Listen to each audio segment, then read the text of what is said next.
Hello. Hey everybody. Welcome back. I know we said we'd do this actually last week, but last week was a very busy week for me. So we're back this week to talk about what we were originally going to talk about last 2 weeks ago, which was this video from Second Thought. I'm Could you also once again pronounce your handle again? Because that's what I have in the description. And I Uh, don't want to my, mispronounce it. don't worry, my handle's actually Cynnswritere. But again, easier just to go by Alex. So I'm joined by Alex again this week to talk about this video from Second Thought, which is or I say Second Story. I always get it confused. Wait, am I have the name wrong? Same story, yeah. Second Story, not Second Thought. I think that's somebody else actually. Excuse me. My Second Story, which is about sort of the way that academia has become built in such a way and constructed in such a way as to actually be very deleterious and harmful to people's ability to learn how to write. In this specific instance, she's talking largely about creative writing, but it speaks to a broader issue with academia and higher education in general, which is that very much and very often people are basically being taught incorrectly or being taught using methods that only really appeal to maybe a certain type of learning, if you will. And it's endemic across academia. Now, I've watched portions of this video. Have you seen the whole thing before?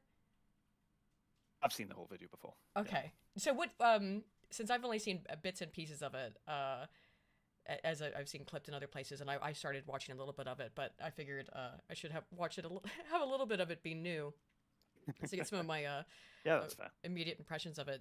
What's your overarching take on her thesis, I suppose?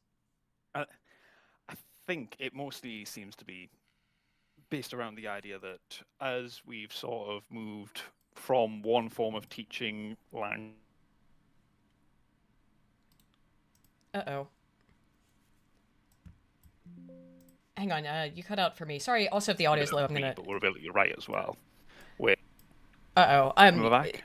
yeah, you're back now. That cut out for, sorry about the audio being low, guys. I think I've upped it now, so it should be better.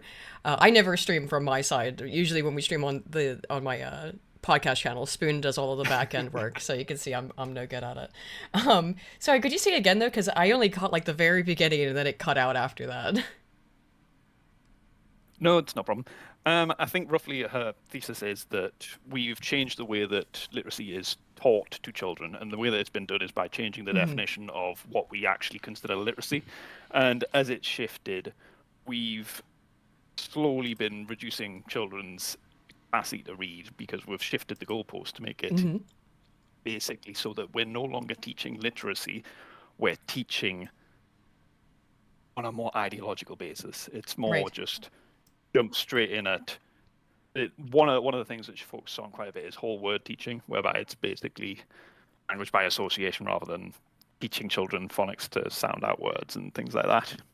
Right. And they're endemic. The problem, the interesting thing is too, is that most of these teachers, at least in lower education, so pre-collegiate, even they have to get degrees in this stuff, and they have to take classes in pedagogy, which are specifically classes in how to teach. Now, I've looked for years into the people, and not just myself. Many people have been looking into the critical cultural, the critical theory education stuff that has really infiltrated. First was pedagogy as a profession, teaching teachers how to teach, and which has not been focused on actually teaching material in terms of how to do mathematics and how to read correct and understand what you've read, but instead on on basically anything else. Grievance culture. Audio is still low? Yes. I'll round up a little bit. So I think that that's been an endemic issue for years. But let's just we'll jump right into it. Also, I wanted to stream again this week, one, because we didn't last week, and two, because I'm going to be away next week. I do have a video I'm working on, which is, I talked about it 2 weeks ago, but it's on violence rates and terrorism rates, so I also have to figure out how to make that palatable to YouTube. But I will be streaming, as usual, on Wednesdays with Spoon. I will just be away because I will be in England. So not very far, but I will be away from my home here in Guernsey. All right. Okay. So I've got the Watch Together app. Let me pull up the screen here. Okay. And let's see. Do I have it up? Is it working? Oh, my thing might not be working. Yes. Okay. It's cool. It's good. All right. Here we go. I don't know how many of you have made a trip to your local bookstore anytime in the last decade, but if you have, then you've probably noticed that writing isn't really what it used to be. What does that mean, you ask? To be clear, what I'm talking about here is prose itself, not the content of the books, not the stories that they're telling, but the prose, the language with which the story is being told. Clarity, imagery, flow, the command the writer has of the English language, and so on. Bad prose in modern books takes many forms. The writing itself can be horrendous, but even when it's not, even when the writing isn't actively punching you in the face every other sentence, it all still just kind of reads the same, like the same person wrote it all. If you've ever received a work email sprinkled with emojis, then you might have found yourself scratching your head. Or maybe not. Maybe such occurrences are so commonplace now that you barely notice them. I personally have seen numerous articles online explaining the professional number of emojis one may use in work emails, so maybe I'm just behind the curve. If you own a smartphone, chances are you've got a Grammarly keyboard or some other AI typing assistant that automatically double checks your grammar and your wording and suggests alterations. If you've spent any time in contact with the digital world, then chances are you've come across blocks of text that were absolutely written by someone leaning hard on their AI writing assistant, which admittedly isn't quite the same. Yeah. Oh, yeah. You can pause at any point because it's the Watch Together, so you could pause and I could pause, and it does it universally. Okay, that works great. Yeah. Yeah, it's easier that way. Fair. Have you come across any emojis in emails at work? I'm curious about that. I mean, well, I haven't been in the workforce in a while.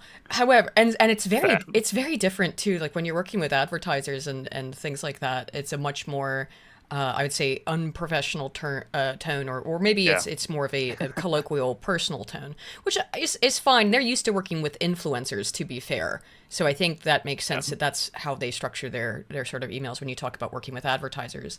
But I mean, even in the workplace, I didn't get that. The last job that I worked at in an office was at an architecture engineering firm, which was very prim and proper, I'd say, and that was in 2015. Yes.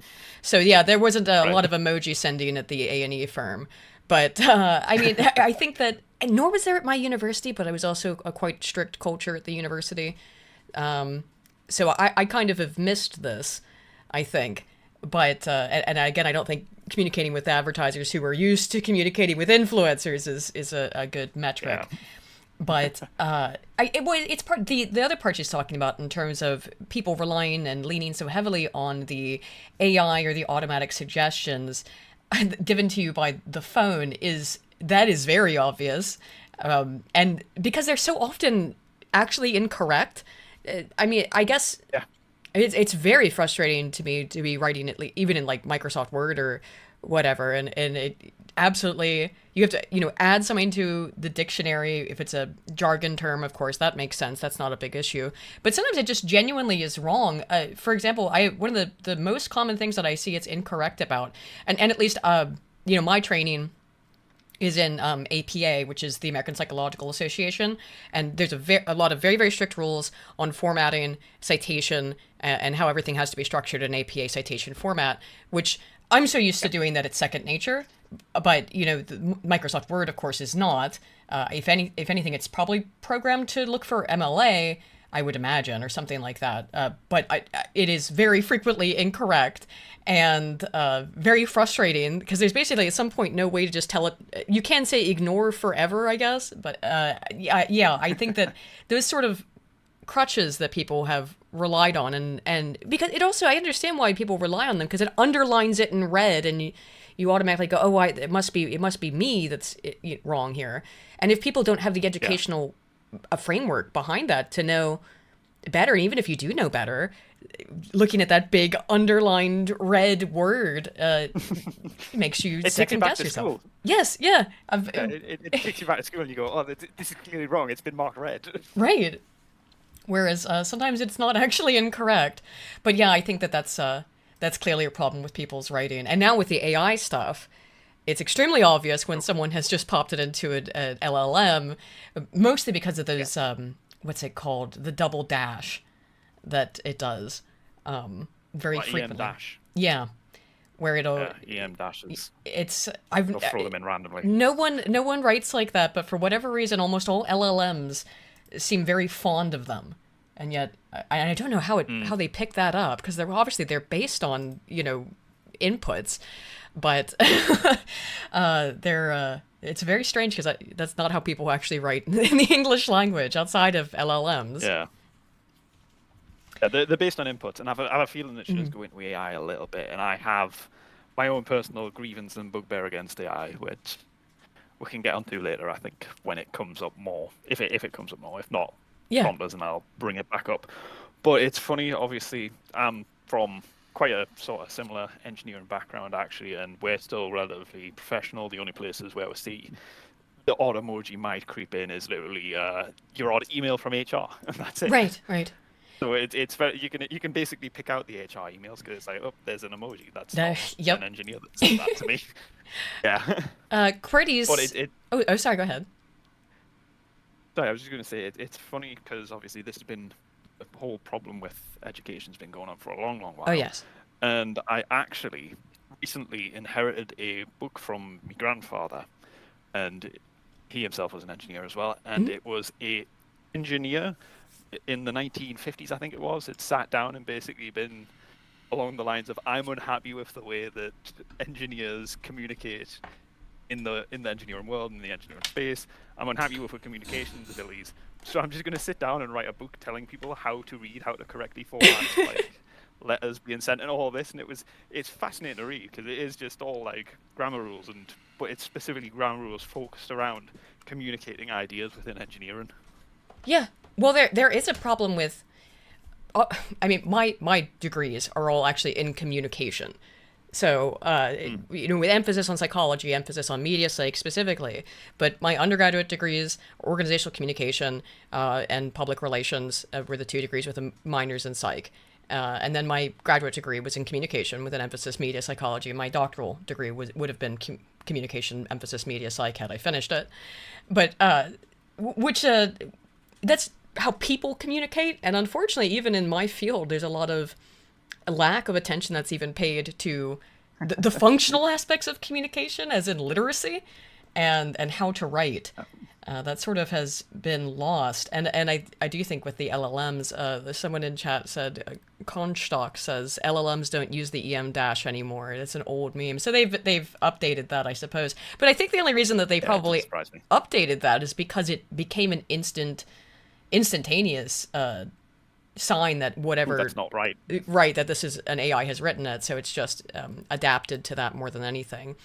But it's still probably there's still telltale signs when you're reading something that it seems to be written by an LLM. Although I'm still seeing the EM dashes. I saw that even maybe 2 weeks ago though, so perhaps I'm not up on the most recent update. QWERTY's part of it will probably be purely how much content was created by AI. Yeah, there's just been so much just churned out. Yeah. You could probably just sit and go through page after page after page, book practically after book. And again, you've got the problem of some people that are just chucking AI books together and then just immediately flogging them on Amazon without even proofreading them, going, oh yeah, this is good, and it's like an easy, cheap scam. Yeah, there's a lot of that going around because, it's basically... I don't know if it's a money printer, because I don't think a lot of people are reading books in general, but perhaps perhaps it is a way to make some money on the side. I don't know about that, though. And to me, it's still very easy to tell if something's written by AI, but who knows how long that will be the case for. QWERTY's 7 for 10 Canadian says, your voice is amazing, ASMR when? Longtime viewer, new to streams. I'm new to doing streams. I thought I should start doing more streams because YouTube really, really wants you to upload more content. And my videos take forever to put together and produce. So I thought, we should do more streams in general. And you suggested doing this originally, and then I was like, I got totally confused. I was like, I got to talk about this Trevor's Willard thing. So this is what we're originally going to do, is what we're doing here today. But yeah, I'm trying to... It's a fascinating discussion. It's a terrifying subject. And I'm glad that I've seen more people talk about it in the weeks since that. So with that, which is A good thing that people are more aware of it, which is the best possible outcome, I suppose. Let's see. About the video, remember when they complained that Trump wrote at a fifth grade level, or grade 5 level? Also, writing shorthand, writing short is hard and sounds dumb long. Yeah, writing short is hard. It sounds dumb long. I guess that depends. Writing short is difficult. Being concise is not easy. I should know. Again, that's why my videos are so long. But that's not so much lack of concision, but emphasis on precision. Because if you get something wrong, then it'll be picked apart for forever. And this you didn't explain that enough. Therefore, it's incorrect. Therefore, whatever. So. Yeah, but putting pairing something you're trying to explain down to as thin terms as you can to get the idea across is a skill in of itself, and it's not something that's easy to do or something that just sort of happens overnight. It does take quite a good bit of effort to cut it down to literally just the idea that you want to convey without it being able to be misconstrued, which, especially within engineering, is something that is obviously vital. We'll have things like technical drawings where they'll have notes written on them, and the notes are just giant block text saying "do not do this thing" or "break all edges," and it's just common things that if you get your machinist pick up a document and look at it, and they'll go, "I know exactly what all these notes mean. There is no way for me to confuse them because it's giant block text shouting at me do these things, and I've been told what these things mean." Right. Yeah. And you just sort of get that, and that was very much the focus of that engineering book that I was mentioned before. It just explains how to get your idea across in as few words as possible without any possibility for misinterpretation. Yeah, which is important, particularly in that field where, if a misunderstanding can quite literally be catastrophic. So, in that field in particular, yes, precision and accuracy are both important. And it's well, let's say we've only just started, but I have recognized already the problems she's pointed out. Oh, and real quick, Michael the Dober Dad for 5 Canadian says, "Sending love from Vancouver Island." Hey, Michael, good to see you, man. Sending love right back to you, dude. All right, let's get back into it, shall we? Same as using AI to write, but it nevertheless presents the same lack of humanity and lack of clarity. And also, more to the point, it presents the same core problem. Call me a Luddite, call me old-fashioned, call me whatever you like, but this strange reliance on machine aid in basic writing is very, very worrying. Not just because we are now apparently living in a world where books written to varying degrees with AI assistance are winning major prestigious literary awards, but mainly because this over-reliance on technology actually indicates that some kind of deficit already existed, which created a need for these artificial aids. That's something I want to make very... She is bang on here, and I've paused it just for a second just to say she is absolutely bang on. And one of the most fascinating things that I've seen in the world of engineering is, obviously, going back through the years, technical drawings were all done by hand. All of the calculations were done by hand. Everything was literally drawn out, written up on giant billboards in rooms full of extraordinarily intelligent people. Yeah. And the modern world of engineering is all, at this point, nearly all reliant upon technological crutches to get things over the line. The likes of CAD, which is a brilliant system. Yeah. But it's funny because the first place that I got my start in was filled with older gentlemen who were basically at retirement age that were still doing the same job that were some 40 years ago, well before CAD had even come out as a system. And they actually, at one point, even did a drawing for someone, because I think it was one of the friends that had died and that wanted to get one of the technical drawings that done framed. And it's just incredible to see. It's an art, and it's a dying art. And it's a dying art that if we suddenly lose all of these technological crutches, we aren't going to be able to just pick back up and go, oh yeah, we'll just go back to the old system. It's like, no, the old system's gone. It's the people that knew the old system's gone. And we have nothing to replace it if the crutch breaks. No, there was a study that I read. I did a video on this a couple months ago. I think it was in the video, actually, if you're looking for the study, it'll be in this one, where I was talking about the thumbnails like Hassan Piker. It was when he and Ethan Klein were getting into it. And I was using that as a framework to really talk about much broader issues with people being able to understand things, despite all this great access to the internet and all of this information. Do people actually know things? Are they more knowledgeable now than they were before the advent of the internet, which is a hard thing to test. But there was an experiment in one of the studies I cited in there where what they did is they had students take a test, a basic, like, not knowledge based. So it was just a thinking and critical thinking sort of test. But no, I think there had to have been knowledge based questions on it. And there were 3 conditions. Either the students had to take their cell phones, whatever devices that they had, and leave them outside of the room, or they had to give them to the professor, the administrator, sitting at the front of the room so that they could see the phone setting up on the desk in the front of the room, or they had to put it away in a bag or in a pocket so that they did not have access to it, but it was nearby them. And they found that when the students could actually see the phone, when they could see it sitting on the desk in front of them, they performed worse on the cognitive task.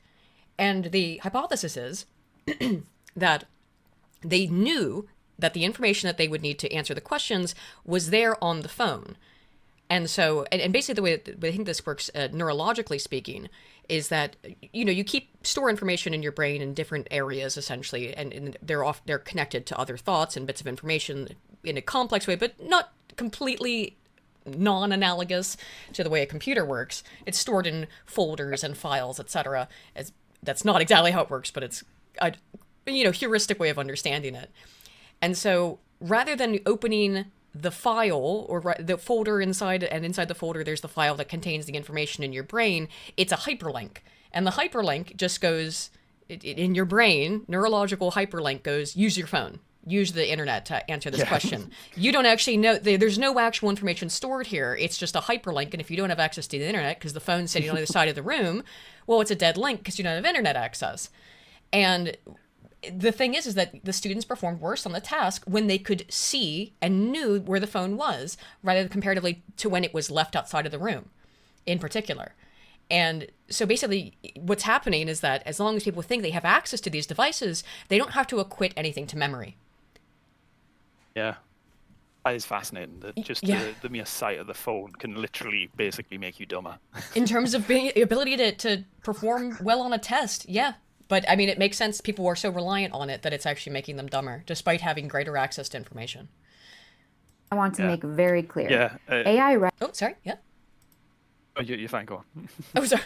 Yeah, we could start and stop whatever. I just again, that's the nice thing about the watch together. It's pause and restart. Writing is absolutely killing aspiring writers' ability to put together stories and prose on their own. But there's a reason people immediately found AI assistance so tempting and appealing. The problem with writing already existed. AI just offered an artificial solution. There's a reason people are leaning so hard on their Grammarly keyboards. There's a reason people go straight to ChatGPT when they want to write a novel or a poem or a sweet text to the girlfriend. Okay, there are a lot of reasons, but a big, huge commonality in all these reasons is this. People no longer know how to write. And even when they try, even when we give them awards for doing so well, arguably, they cannot write well. Not anymore. Writing well is a dying art. My question is, why?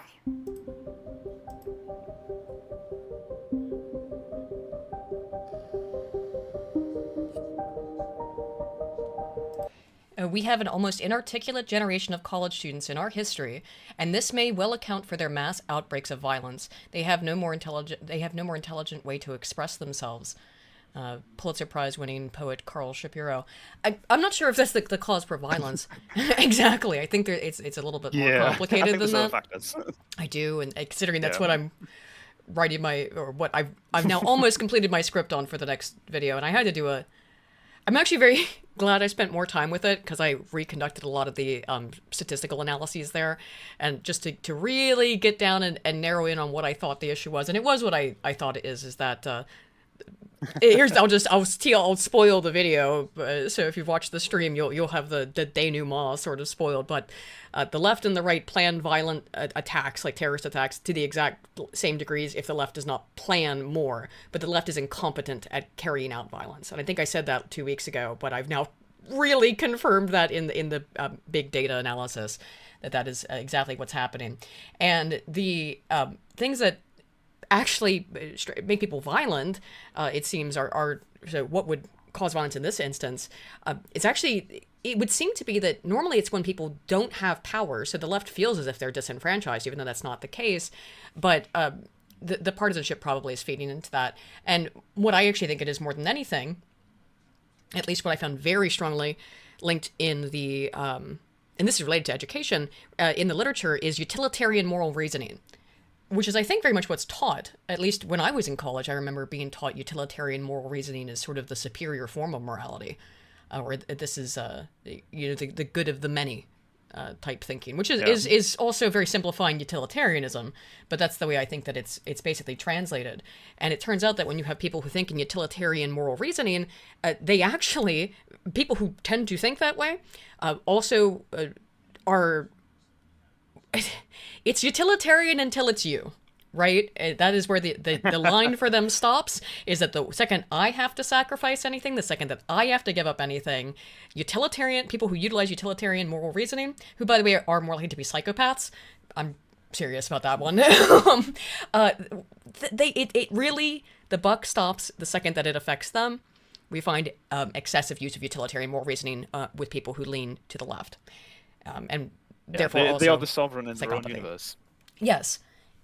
And I think that teaching utilitarian moral reasoning and then not teaching any other morals or ethics around it, that is dangerous. If the ends justify the means, in any situation, for the greater good. You absolutely can't get by on just utilitarian moral reasoning. I think there was one absolutely horrendous example of several people up in a space shuttle coming down to Earth. That it's on fire, and there's 7 men and 1 woman. It's like, what would be the most utilitarian thing to do in this situation when you're all about to die? Have the most fun you can. It's like, oh yeah, no, that's a messy situation. Utilitarianism has a terrible answer. It's just horrendous. Right. I mean, what it found with these people in particular is that, for example, like, they will very happily push someone, the trolley problem, they'll very happily push someone in front of a train. Well, let me be clear. They will very happily push someone with a white-sounding name in front of a train. They will, on the left, very happily, very readily do that. They will not push someone with a black-sounding name in front of a train, regardless of whether or not it's a group of white or black people who are about to be hit by it.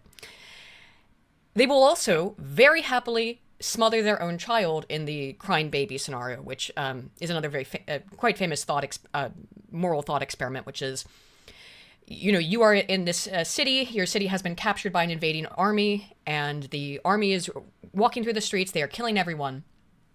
Every adult that they can find is being put to death. And you're hiding in a basement with a bunch of other villagers, and you have a baby, it's your baby, and your baby is struggling to breathe because of the cramped conditions.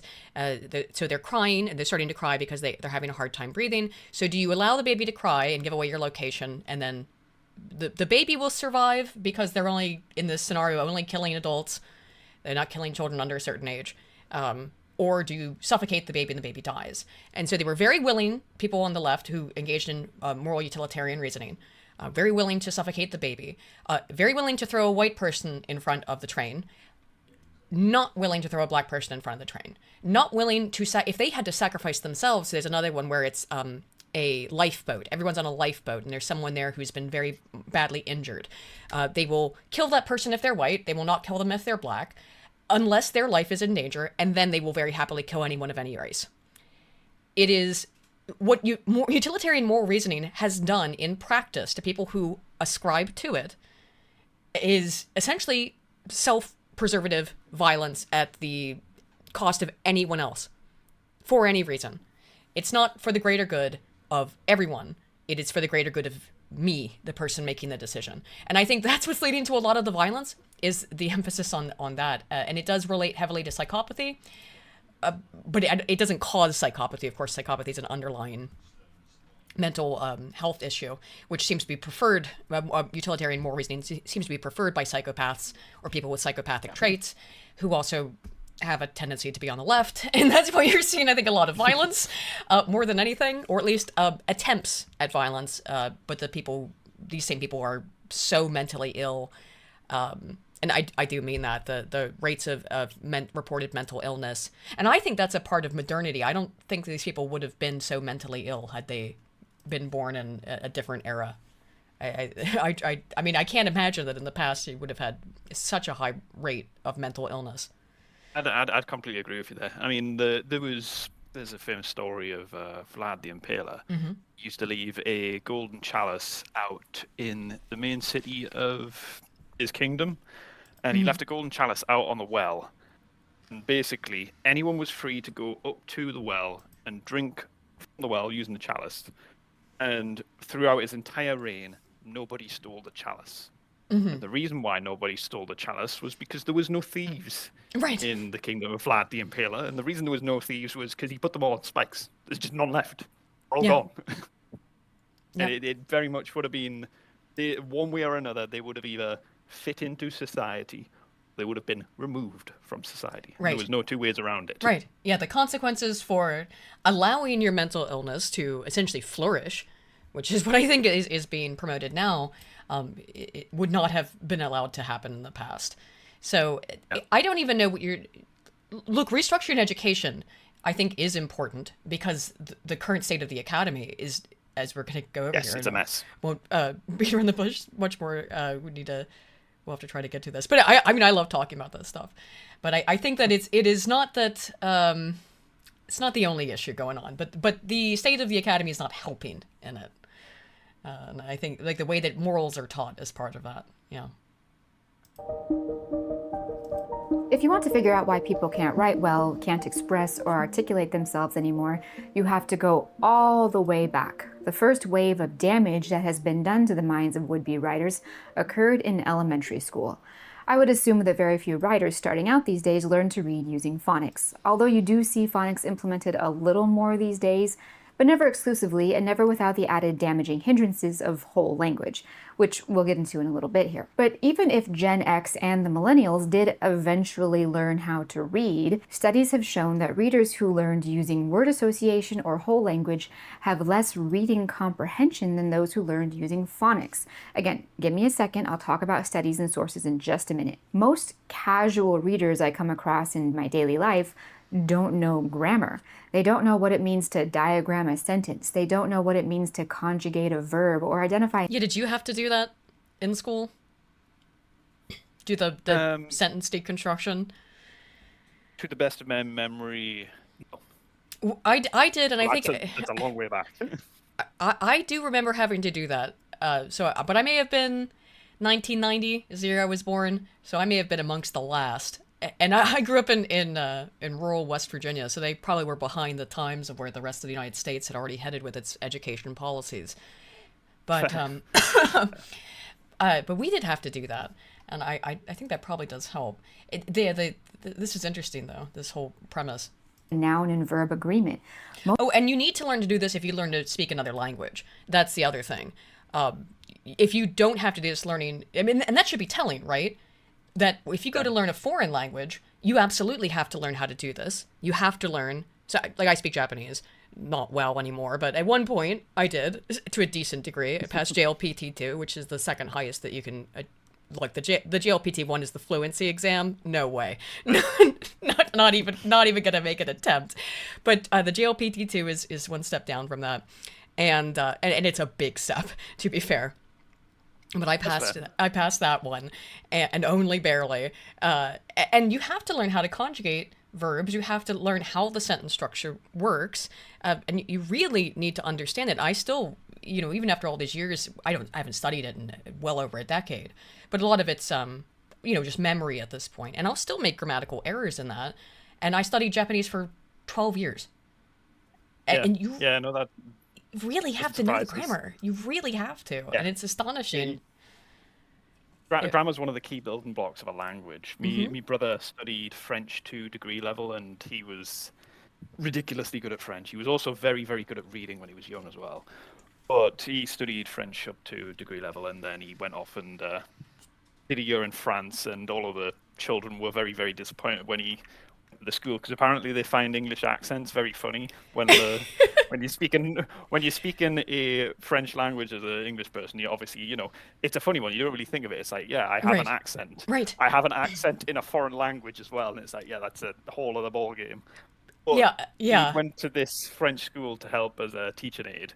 And obviously all the kids were very excited because for whatever reason they like the English accent / find it funny or whatever.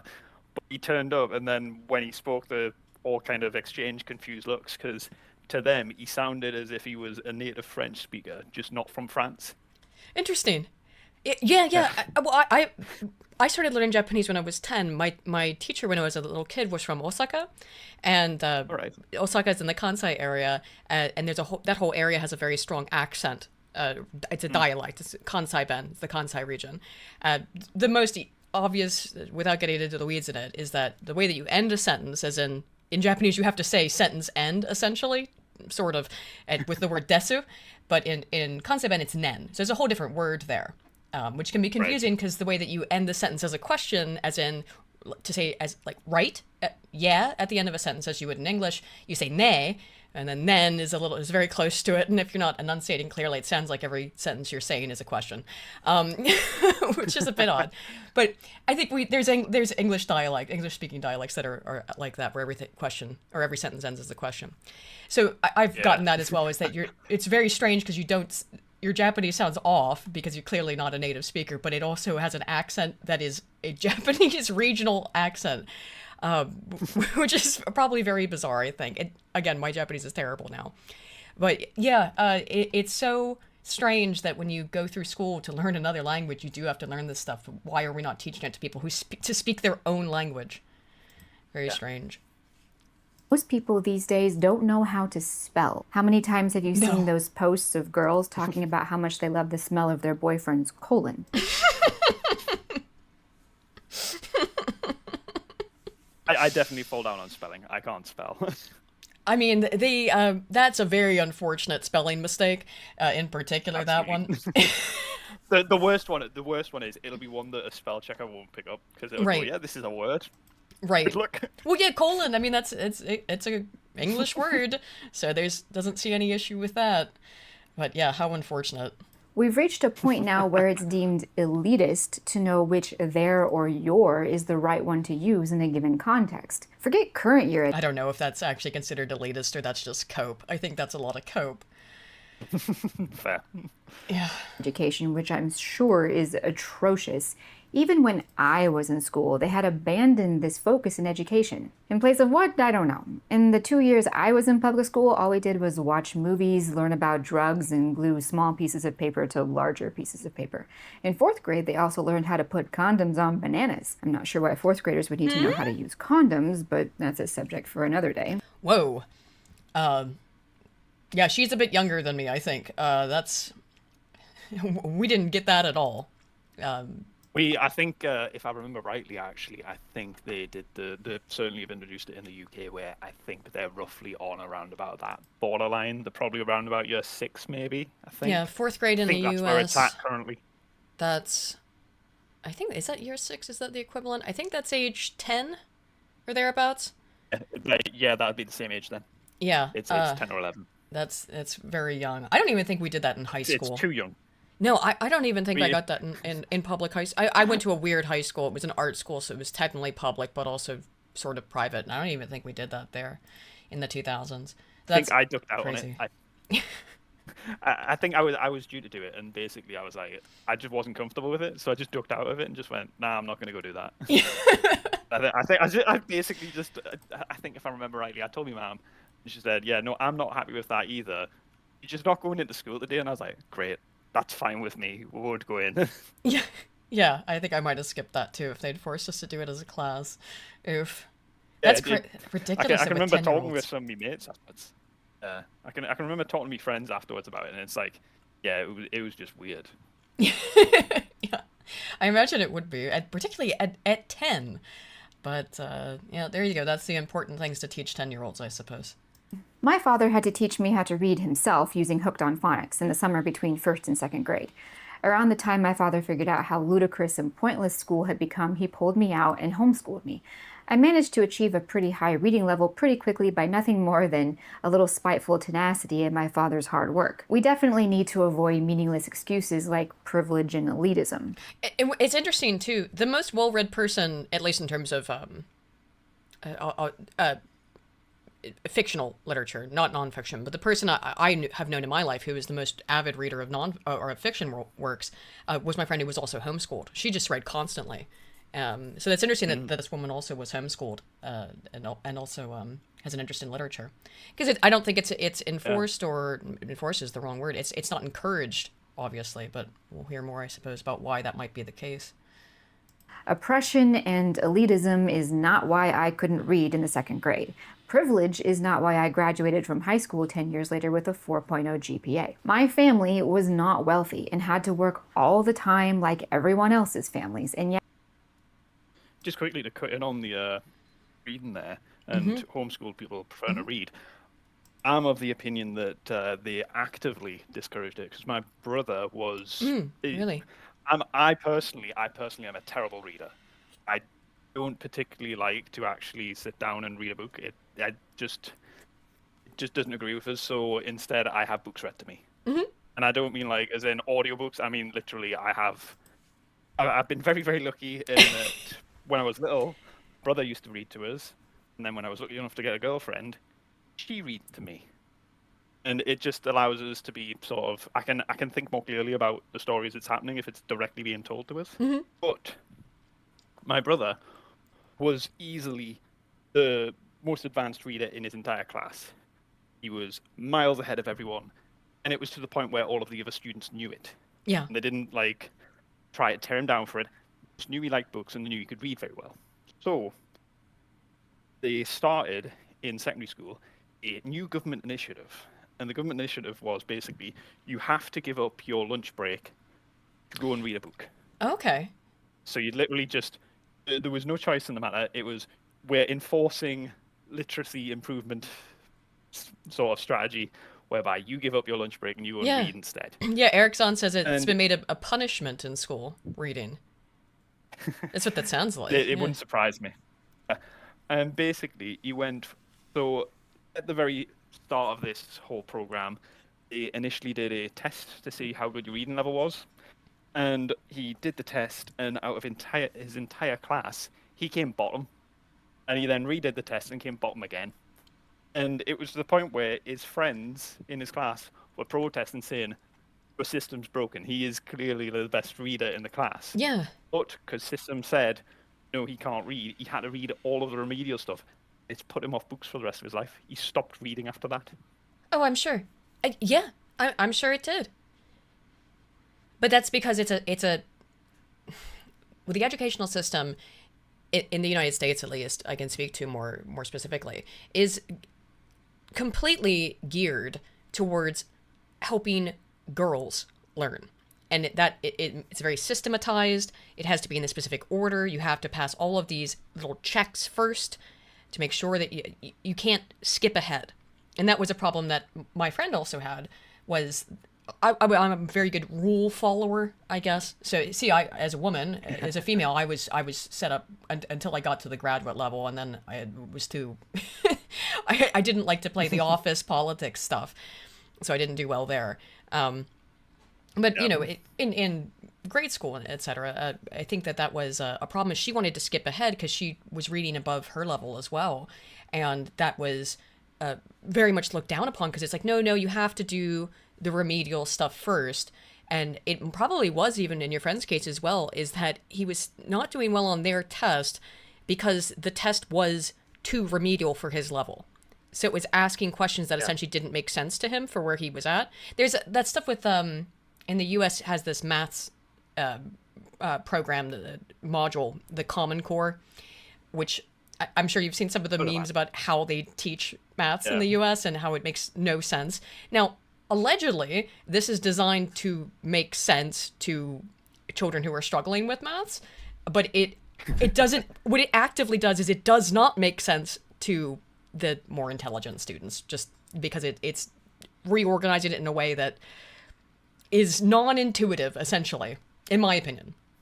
So it's geared at sort of the lowest common denominator, which doesn't, I mean, probably helps on some level those who are struggling the most, but it actively kneecaps those who are able to more easily comprehend the material and forces them to do things that don't make sense because they're doing them automatically in their heads. So I can totally see that as being the case, is that he's not he basically doesn't understand the handicaps they're putting on the system to test it.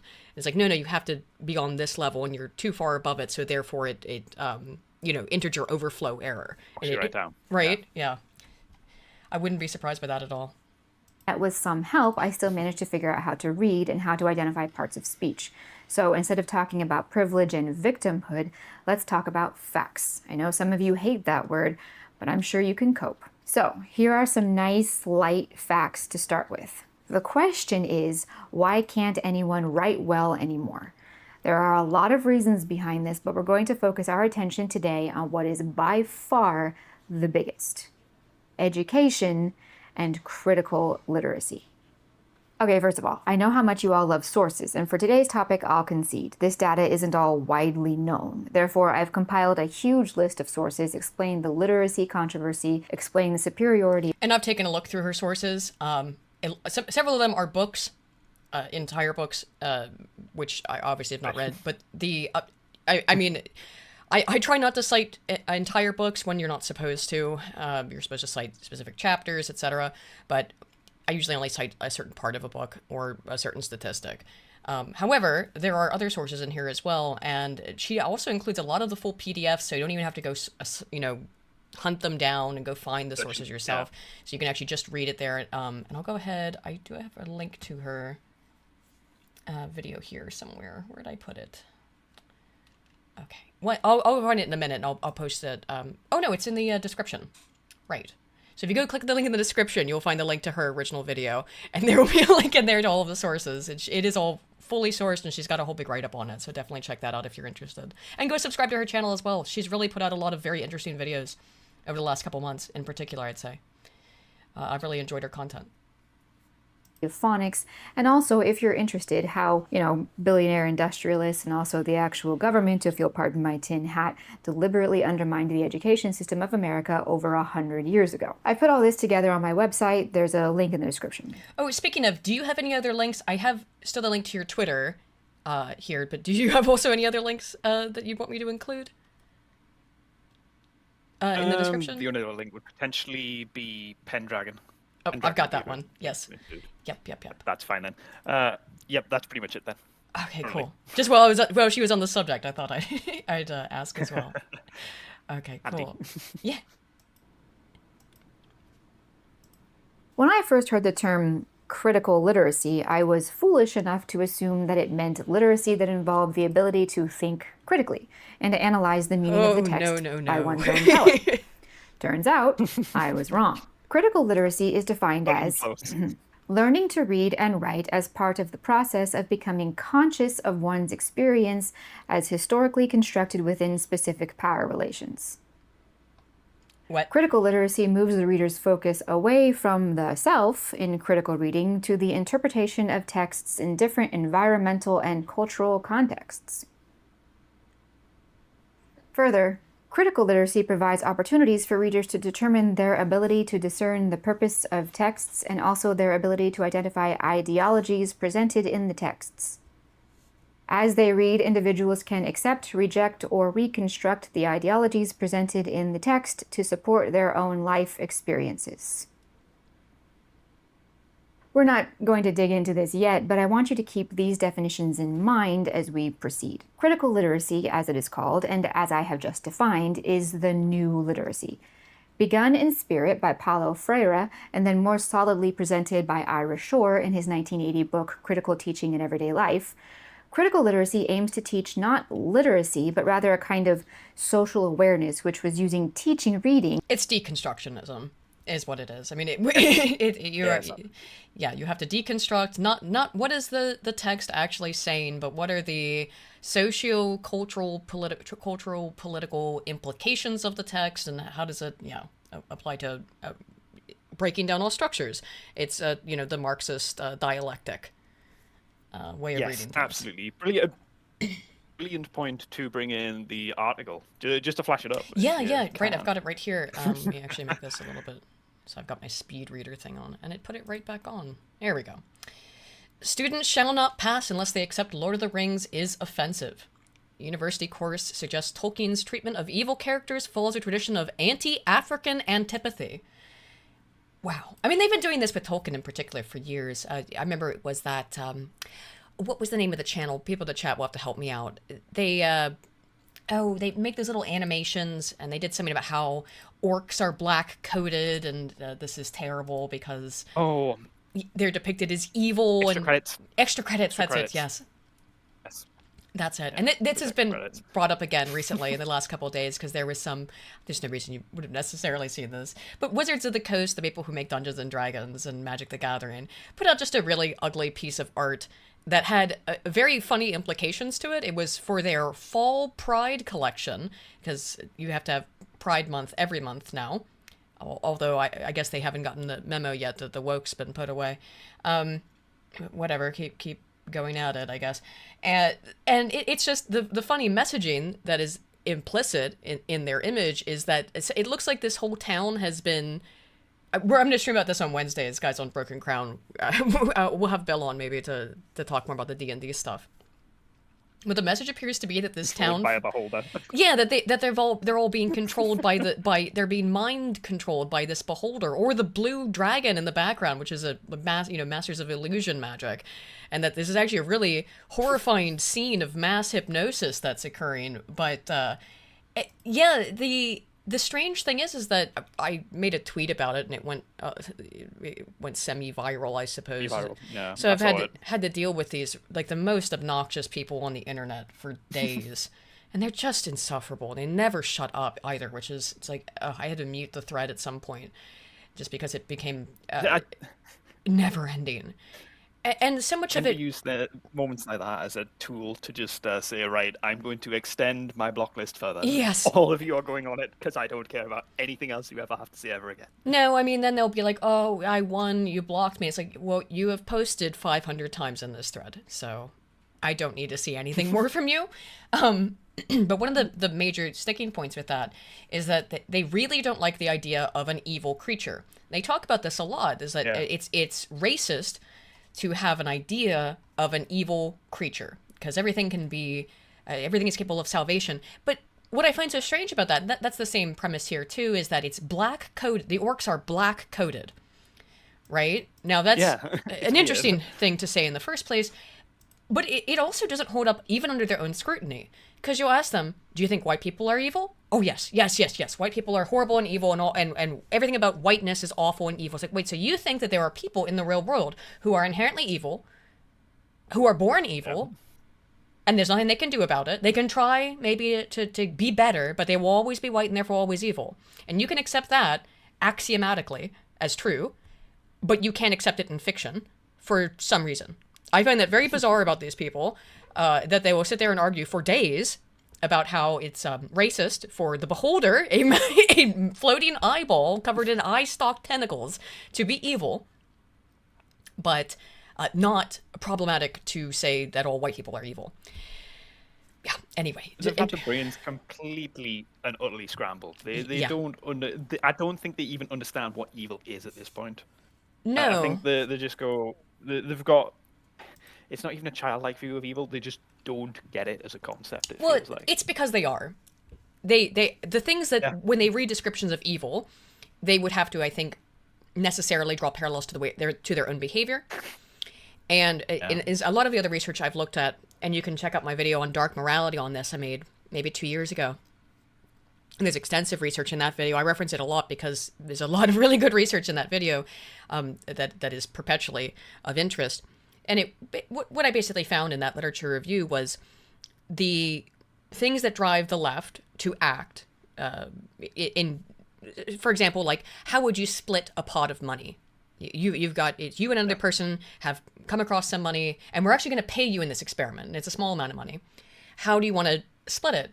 And essentially, or split it amongst a group of people. And what they found very consistently with people who identified themselves as on the political left is that they would be willing to take less money so long as the amount that they got was more than everyone else.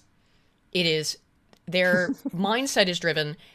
It's not just that others, or that I should succeed, others should also fail, but it's that they will be willing to fail just so long as they are higher up on the totem pole than someone else. And it makes sense then why communism, or the idea of communism, whatever they perceive however they think it's going to work out, would be appealing because it's, well, everybody is going to be under you, of course. Yeah. Everyone will be equal, but you'll be more equal than others. It's very funny to watch them actually advocate essentially for animal farm, but that is their moral framework. And when you get down into the things that drive leftist moral reasoning, consistently within the academic literature and the research that's been done on it, the primary driving force behind their morality and their moral reasoning is envy and jealousy. And there's no other way to really describe it. But I think then why they look at things like Tolkien's work, why they look at something like Dungeons and Dragons, very actually simple moralistic stories, and they feel offended by it, is because I think they identify the actions of evil creatures in these fictional settings, and they go, yeah, but that's what I would do. So that can't be evil because I'm good. They identify with the villain. Right. Which I think she's done another video, and I think it's very much kind of focused on villainy. And she talked about that as well. Yeah, I had watched that one too. I forgot about that one. Yeah. So university is teaching students that Tolkien demonizes people of color in Lord of the Rings. History module called Decolonizing Tolkien et al. Who else? Taught at University of Nottingham uses a text that says orcs and other dark-skinned characters in the trilogy are the victims of ethnic chauvinism. Okay. I don't think that Tolkien was thinking about any of this at all. He specifically said he hated allegory. It's not supposed to be a one-to-one. Although, I mean, you can make allegories out of it or draw conclusions as to what he meant by the Shire and things like this. Like, what is he referencing here? Yeah. And it being more about pastoralism versus industrialization. I think that's something you could, if there's any allegory to be drawn there, which there is, I think. That's it. There's a very obvious allegory to be drawn there. The allegory I like to draw, actually, quite recently, is AI is the ring. Mm-hmm. It very much, to me, it very much feels like it. It's someone's will to power to change the world. You use Should it. I use you it? think that it's doing good for? Yeah, that's it. It's like, I'm going to try and use this powerful tool that has been given to me by people that want to control the world, who have poured their will into this system, and I'm going to somehow overpower the overlords of this system and use it for my own benefit. It's like, no, you're not. It's going to use you. Yeah. Come on, put two and two together. You're not going to overpower the billionaire, steal his own system out from under him and win using it. It's not what it's built for. Yep. And also, this is, dark-skinned characters. I don't even know if the orcs are described that way. Or is this just a... Well, they're not. I don't recall that, at least. That they are. I'd say if they are, it's never made as a sort of key feature. The features that are made key is that they don't like sunlight. Yeah.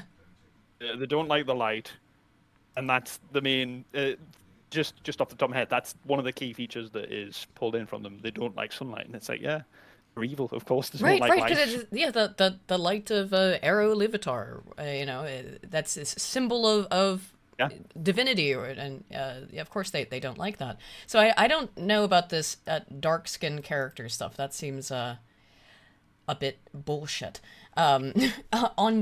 Onyeka Nubia, wow, a historian and writer who leads the module, argues that Eastern races in the fictional realm of Middle-earth are depicted as evil, while fairer-skinned peoples of the West are shown as virtuous. That the fairer-skinned part, she's just made this shit up, or he, whatever. I'm sorry, I can't tell with that name. In academia, decolonizing usually means re-examining or moving away from white Western viewpoints. In the module's core text, Onyeka writes that maligned peoples include Easterlings, Southerns, and men from Harad? I can never pronounce that right. The trilogy... did they even say that in the movies? I don't remember. The trilogy also features... No, it's not discussed in the movie. I didn't think so. The trilogy also features dark-skinned orcs, evil creatures that do... Dark-skinned... Okay. Creatures that do the bidding of Sauron, known as the Dark Lord. Oh, right. Yes, the Dark Lord, that's what he meant, was dark skin, obviously. Not dark as in the absence of light. not that thing that all humans are genetically, evolutionarily designed to be afraid of because you can't see. There could be predators. There could be dangerous things when you can't see in the dark. So yes, it's dangerous. Dark is dangerous. Doesn't have to do inherently with skin tone. Although, I mean, they're the ones who keep making these illusions and saying this is what's meant. They do. So, okay. It's literally like watching Sideshow Bob. He's It just really continually is, stepping on the rake. It's like, right? what are you doing? Right? Like you're the ones doing all this. It adds that Tolkien's treatment of the fictional races shares in a tradition of anti-African antipathy, in which people from Africa are painted as the natural enemy of the white man. I mean, I have no idea where I this is don't coming think you from. can. You can't draw antipathy from Tolkien's work No. towards African people because it wouldn't be antipathy. It would be apathy. He does Yeah. not. The thought did not enter his head. No. I mean, It's not. it wasn't You part have of his just come in here, consideration. blundered in, and went, yeah. No, it wasn't. You just blundered in here and said, I am the center of the universe. I have decided this text written by this person is about me, You even what? though he's never met me. It's What? like, no, it's got nothing to do with you. Why would it possibly? He's writing a mythology for England, right? I mean, for his own stated goals, right? So why would it have anything to do with you ever? Person who didn't exist then, in terms of you weren't born at that point in time. Why would it have anything to do with you? And it's outside of the stated goals of the work. It has nothing to Yeah. do with you. And But it- let's make it about me. Yeah, again, my it's favorite one is- self-centeredness, egoism. Yeah, absolutely. My favorite one is the whole deculture. What is it? Basically remove whiteness, decolonialize. It's like, oh yeah, remove whiteness. It's like, you can't remove the whiteness from Tolkien's work. He was a white man speaking a culturally white language. You can't get rid of Tolkien without literally removing the English language. Yeah. And then, it's you can't do that. Good luck trying. Good luck running the world without English. Yeah. Yeah, good luck. The module also examines racial issues in The Lion, the Witch, and the Wardrobe. The Callerman and C.S. Lewis fantasy novel have long been seen by some as exhibiting Oriental stereotypes. They are described as cruel, with long beards and orange-colored turbans. Students of the course in Nottingham will also learn to repopulate the canon of British myth and legend. Dr. Nubia, an occasional contributor to the BBC, because of course, provided articles saying medieval England, quote, had diverse populations and Africans lived there. But ethnic chauvinism was evident in literature, including Milton's Paradise Lost, and that the tradition persisted in the works of Tolkien and Lewis. So you're bullshitting. Oh, this is that Cheddar Man stuff, isn't it? Actually, the original Britons were dark-skinned Africans. Okay. God, it is it's so bizarre that in my lifetime, at least, it's gone from the mockery sort of Christian early what's it called? I forget what this was. The creationism. Panic.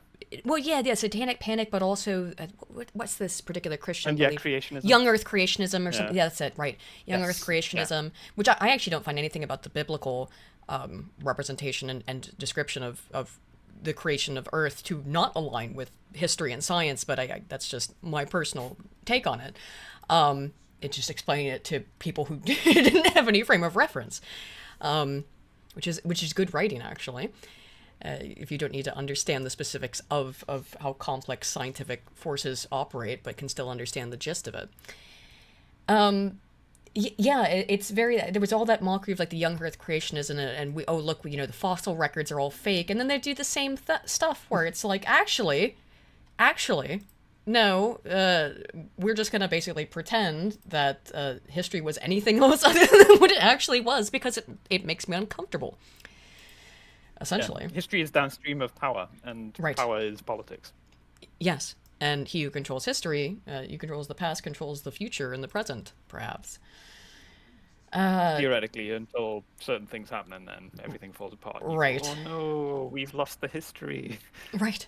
No, I think the next Library of Alexandria is going to be the internet, and it's going to be really funny. Yeah. So everyone says, "Oh, the internet's forever," and it's going to be like, it's not though. It maybe not. Well, I mean, it's very possible. Like it would be It's the- crazy though if like everything the internet just poop out of existence and all of it was gone. Which would be lost. It's the funny. It's just such a funny scenario kind of playing out because obviously everyone always goes back to that old adage of the internet is forever. It's like, what if it's not though? What if it Yeah. did just disappear? Like, what are you gonna do then? Because there's a lot of systems would fall over. What would just again, how much people rely on the second they know the phone is there, They can't think properly about the answers to questions just Yeah. because they know they have access to the internet. Even if they can't get at it right now, they know it exists, and that stymies the intellectual process, or so it seems to Yeah. in some of the research. So I don't know what would happen if the internet just got shut off, but I don't think it'd be good. I don't think most people would really know how to do even basic things, myself included, I suppose, on some things. I cook all the time. I think at this point I have a lot of memories acquitted to memory, but there's probably some of them I wouldn't be able to remember what I was supposed to do. He claimed that in the core Luckily, mod, I have a folder yeah, sat full of Just Eat recipes, physical Just Eat recipes. I'd like to write them down too. I need to go back to doing that and writing them down so it's more acquitted, yeah. And that way, if I figure out, oh, I really like this one, I don't lose it in the future, right? Good old-fashioned cookbook. Yes, yes. I need to put that together. Have you Something like that. have you got a Biro book? No.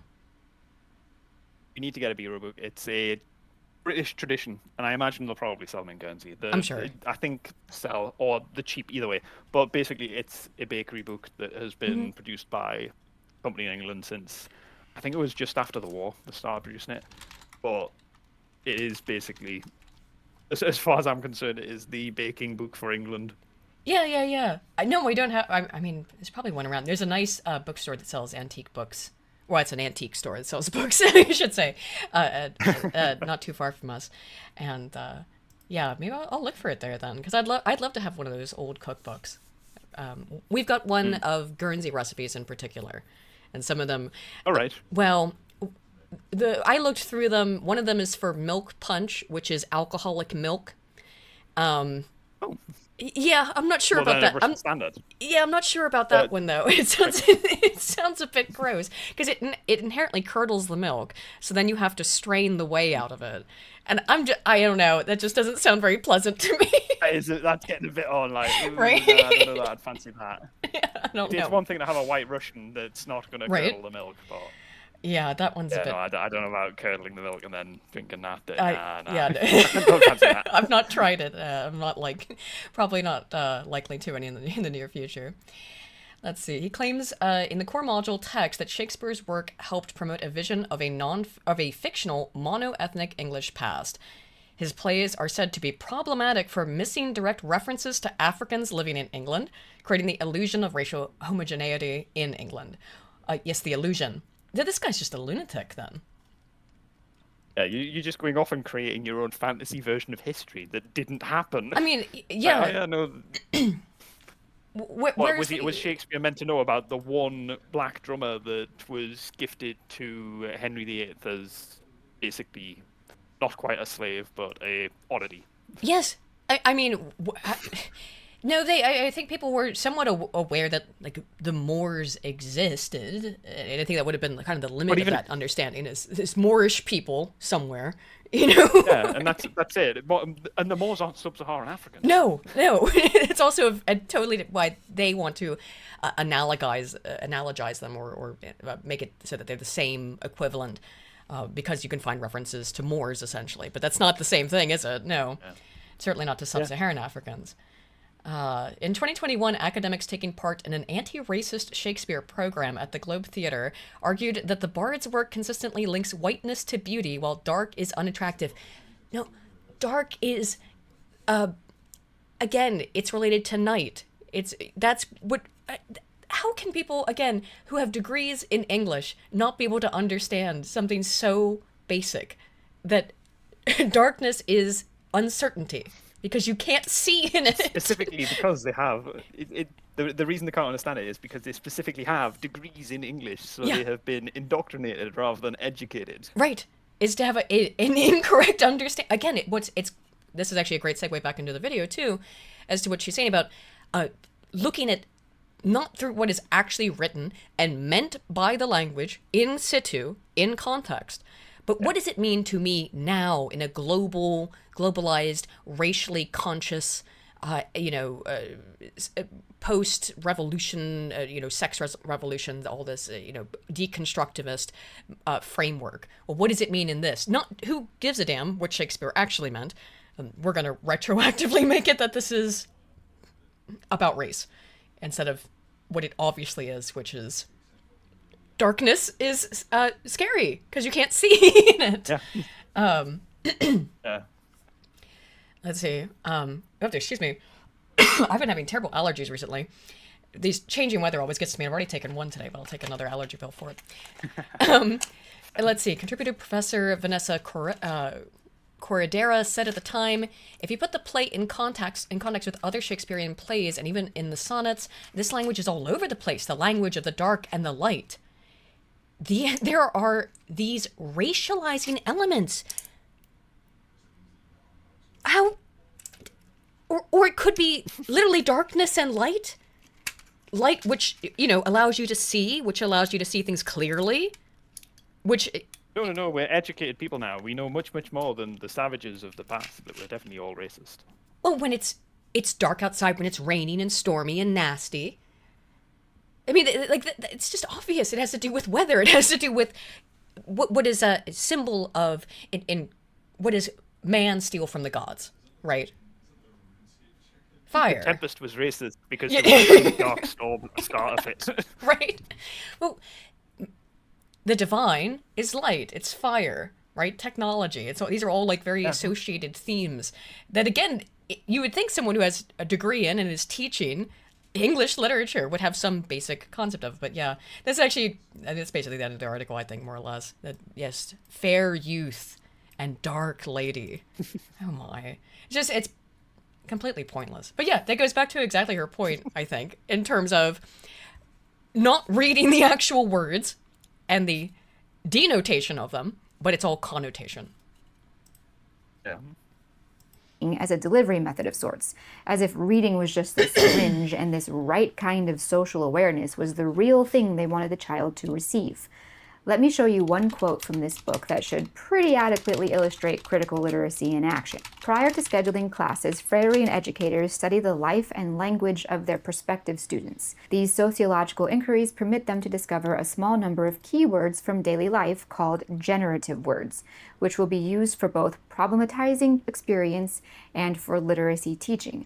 The generative words like brick, rice, slum, or wealth suggest social themes around which consciousness can then be raised. The concept of critical literacy then infected the education world. Within 2 decades, it had been adopted by the US government as an aspect of ESL programs. By the 90s, it had quickly but completely become the new... Oh, that's particularly insidious to begin it, to introduce this in English as a second language. That's going to make it really difficult for you to learn English if it's not your first language. That sounds about right. But yeah, of course that would be the case.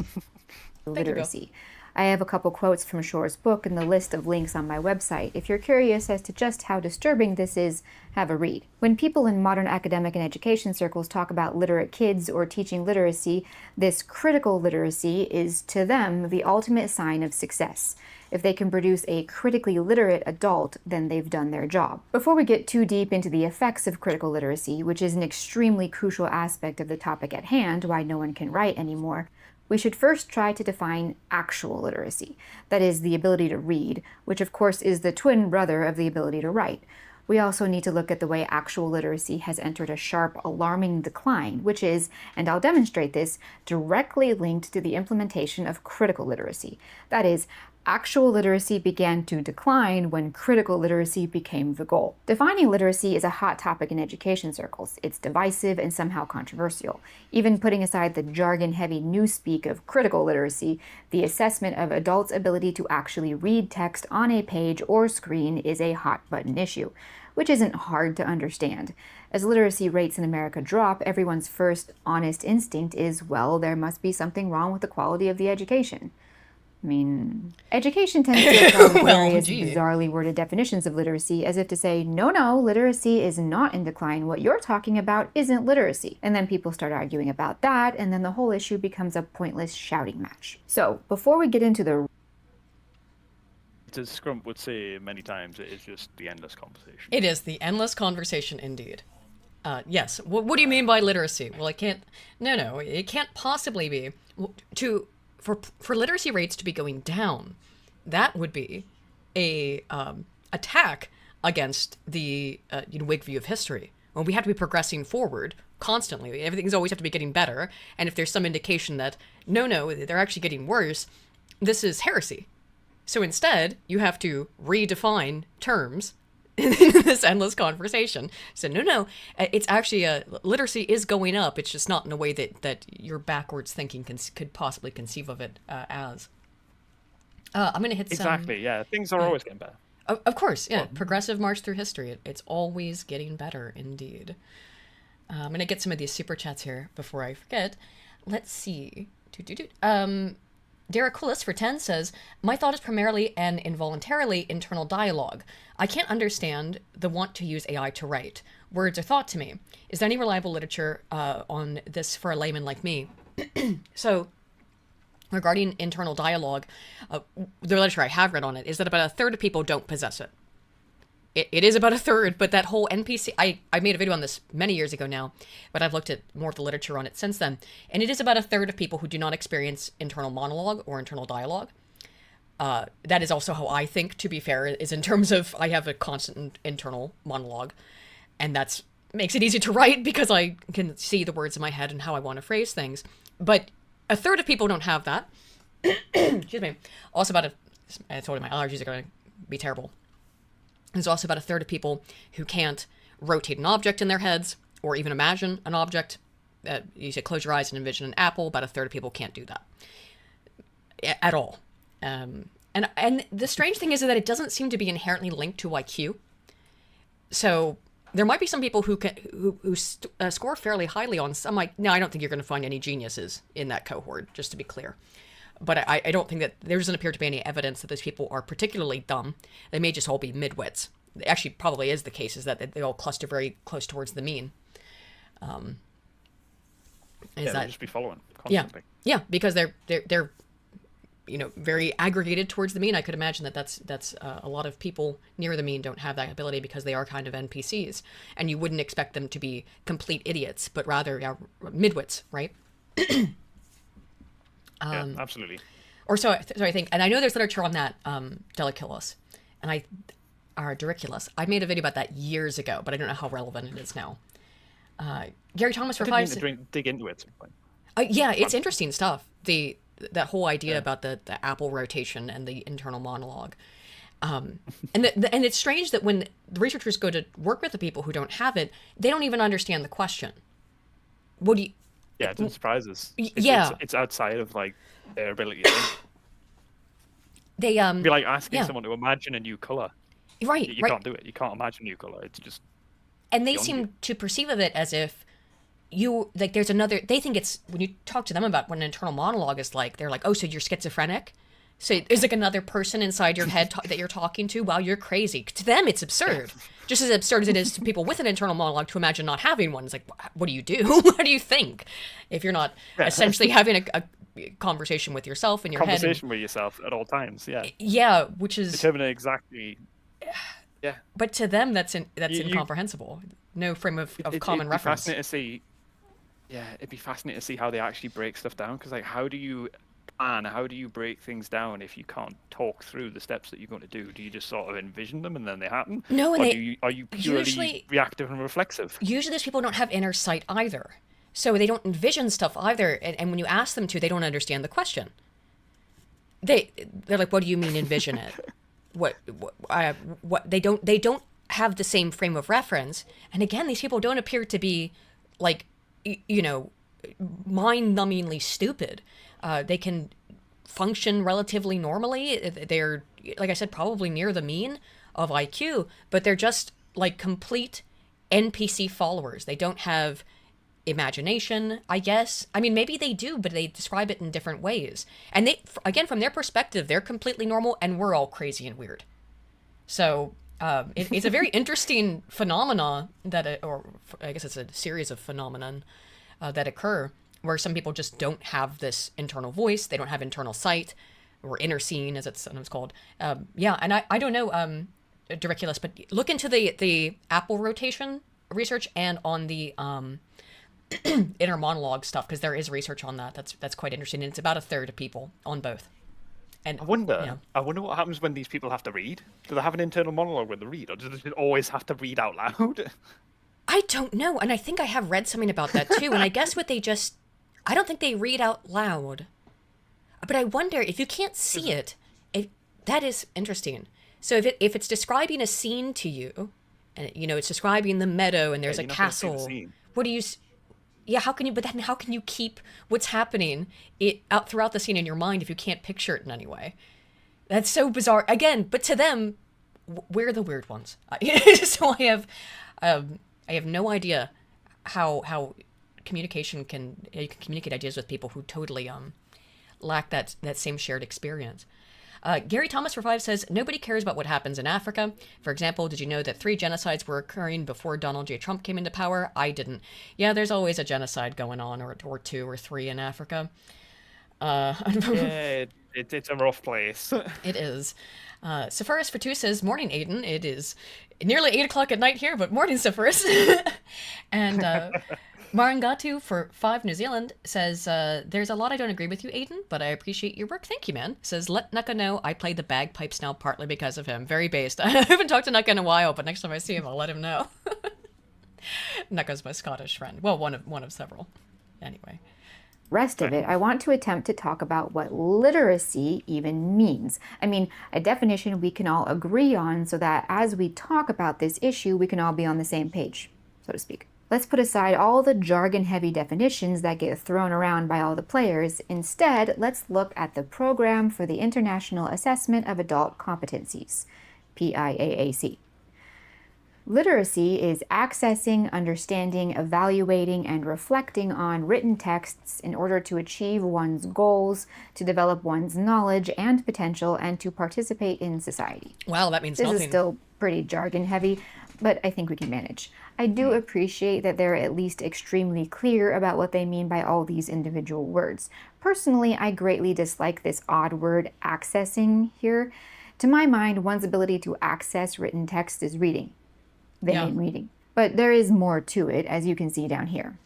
Not just able to comprehend the text they are faced with, they can also reach out to texts that are relevant to their purposes and search passages of interest within those texts. Basically, then, access here means the ability not just to read texts, but also to know where to go and how to find texts on various topics. Oh, okay. I would agree that that's another layer of illiteracy, especially for adults. One that is crucial to actual, authentic critical thinking, not weirdo critical literacy, which I'm going to get into in a little. If you can't work out how to get to a library, you have some very, very big problems. Yeah, I mean, I guess I can understand. And I do get this. People will often ask me, where do you go to get studies? Where do you find the studies from? And it is very simple. It's maybe deceptively so, because you do have to know keywords, essentially.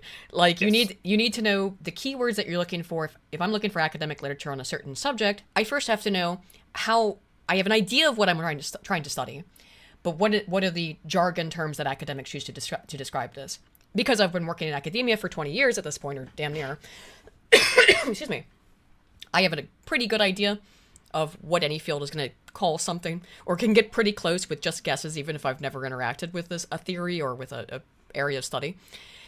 So you first have to know the jargon, but once you've got kind of like the jargon words, and the idea of, in academia is its own language, you can just put it into Google Scholar, which is just Google, but for papers, and then geez, I'm so sorry about my allergies. And then you can take the DOI. You find the study, you go, this looks interesting, take the DOI, copy and paste it, go to sci-hub.red, put the DOI in there, and I can guarantee you that about 90% of the time you'll find the paper you're looking for free. Have fun. I mean, very, very legal, very legal. But they've not been taken down yet, so I very much support Sci-Hub. I'm going to get into in a little bit. Nowadays, assessments such as the PIAAC also evaluate a person's ability to read and comprehend text while being inundated with peripheral distractions. That's certainly relevant, I think we can all agree. So what we're looking at here is how the PIAAC's assessments have proven that literacy, as they have defined it, is in sharp decline. This is important to establish. Actual real literacy is decaying in this country. That's a huge, huge factor in a writer's ability to write, obviously. So the PIAAC studies literacy in adults across a number of areas and using a number of factors to gauge their assessments. This is a lot of data and not really the sole focus of this video, so I'll include these links with the rest. The bottom line is that the PIAAC assesses literacy at 4 levels, with the first level being a kind of kindergarten literacy that struggles with anything more complex than the instructions in the back of the mac and cheese box, and certainly can't handle peripheral distractions. According to the PIAAC, over 25% of adults in America score at or below level 1 literacy. Oof. Go ahead and rewind that if you need to, but let me say that one more time. Over 25% of American adults cannot read above kindergarten literacy, and that number is growing. But let's look at level 2. This level is important to our discussion. I mean, the question is, I'd have to think about that. That may be 25%. A significant portion of those people are immigrants, right? In America. Yeah, potentially. So that just to be clear, that might help explain why that number is so large. 25% of people living in America can't read anything more complicated than cooking instructions or mac and cheese. Probably a lot of... It wouldn't surprise us if it was lower. A lot of immigrants in that group, I would imagine. ESL speakers, right? Because based on my own assessment, most published authors today are probably at this level. Level 2 literate adults can handle some limited distraction. They can read slightly longer text, even if it's across multiple paragraphs or even multiple pages. If it's simple text, they can also put together an interpretation of meaning, and they can connect the text on one page with the text on another. I personally would call this 3rd or 4th grade literacy. This group makes up about 29% of the population. Combined with level 1, these two groups account for almost 60% of American adults. Over half of American adults cannot read above a basic 3rd or 4th grade level and can only analyze what they've read in a limited sense, while also being... I mean, it really makes a lot of things make more sense when you realize that. why communication is so difficult. They genuinely don't understand. And getting to 60%, you're getting to the point where it's like, this can't just be explained by immigration. We're having bigger problems here, clearly. Yeah, that first level, some of that's going to be ESL speakers. You know, America's got a very large portion of Spanish speakers. Yeah. However, it's 60%. No, we're talking far more than immigrant populations. And I mean, it does make... If you use Twitter or any form of social media, but Twitter is, of course, as usual, the best example for the worst of humanity, at least in terms of, because everyone's on it, or a lot, I think it's still a small portion of people, but... You get a wide range. Wide range. Small portion, but wide range. Yeah, why it just seems so impossible to communicate basic ideas. It's because they don't understand it, but they're able to seemingly communicate back because of these computer-assisted writing systems, you know, like on the phone, that automatically essentially write everything for you or fix it up for you so it looks literate. Sorry, say again? Yeah, I'm just thinking, what's that, have you seen the Millennial Woes screenshot that gets shared around a lot? Oh, yeah. Well, basically, making discourse impossible? Don't understand things making discourse impossible. Maybe that's not actually a strategy, and maybe they just genuinely don't understand it. I think it's probably both. 60%, it's like... right. It is probably both, but maybe they actually just don't get it. And with leftoids in particular, because they have a veneration for seeming intelligent, for being the party of science, or whether the people of science, whatever, they don't believe in God. In fact, they very much reject God and religion. And I'm not saying you can't be on the right and be an atheist or anything like that, but as a group, broadly speaking, they're very atheistic, and they don't have any sort of moral center inherent in the way that religious people do.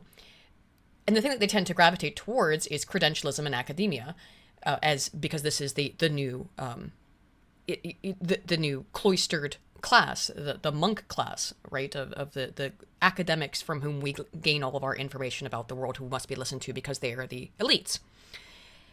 So they put it, it's strange, they put an emphasis on sounding intelligent, and they're able to do that particularly with all of these new technologies, or relatively new technologies, where make it so that their phone can give them the illusion, or provides the illusion of literacy, when really they don't have that. They're just clicking OK, and it looks mostly grammatically correct, even if or is correctly spelled, even if it's grammatically incorrect. But it's just some... Yeah.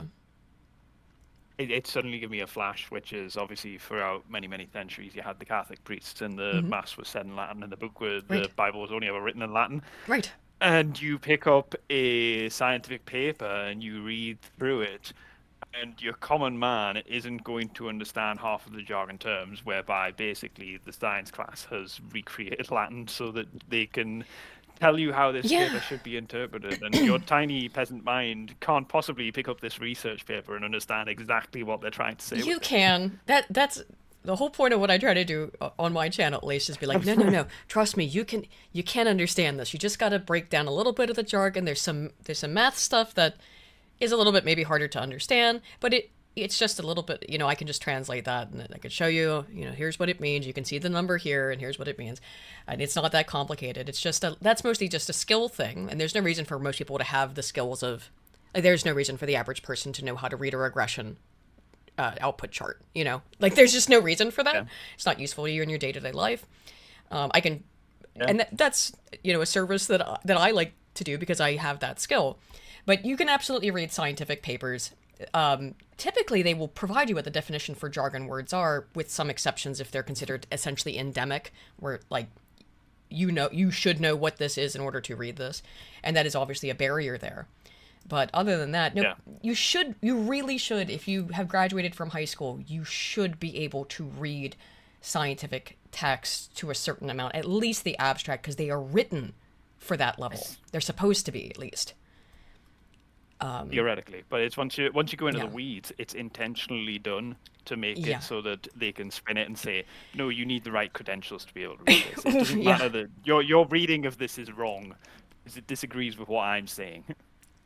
Yeah, It- it- I run into that all the time, where they'll say, "Well, Yeah. yeah, here's how I've chosen to interpret the data," and I just happened to me with this terrorism research that I was reading. It's like, well, that's a nice interpretation of the data. However, I've got the same data set, and I disagree. So when yeah, when it comes to like analyzing data sets, you can make those kinds of arguments about things.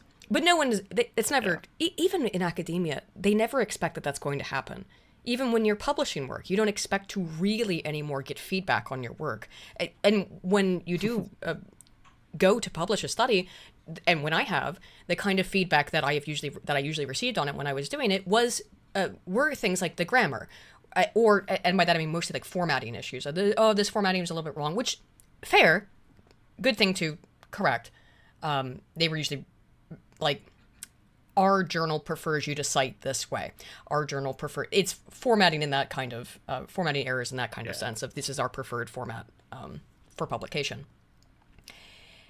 But they don't fact check you on anything for the most part, because it's not their job. Really, it's not supposed to be. Excuse me, it is supposed to be, or at one point it was. It's not anymore. Now it's just, we trust you because you're credentialized, that you're not going to bullshit us. Well, look at the state of academia. It's full of bullshit. The number of retractions per year. I mean, Jesus Christ, the last time I looked at it, I mean, COVID completely skewed the data on this. Because there were, oh, I mean, there were, what, 20,000 retracted papers during COVID or something ridiculous? 30,000, because I read a whole bunch of them. I at least read the abstracts of or was it 3,000? I don't know. It was a huge amount, but I started a project to read all of them, and I read a lot of them. At some point, I stopped reading beyond the abstract because they became kind of but COVID too similar.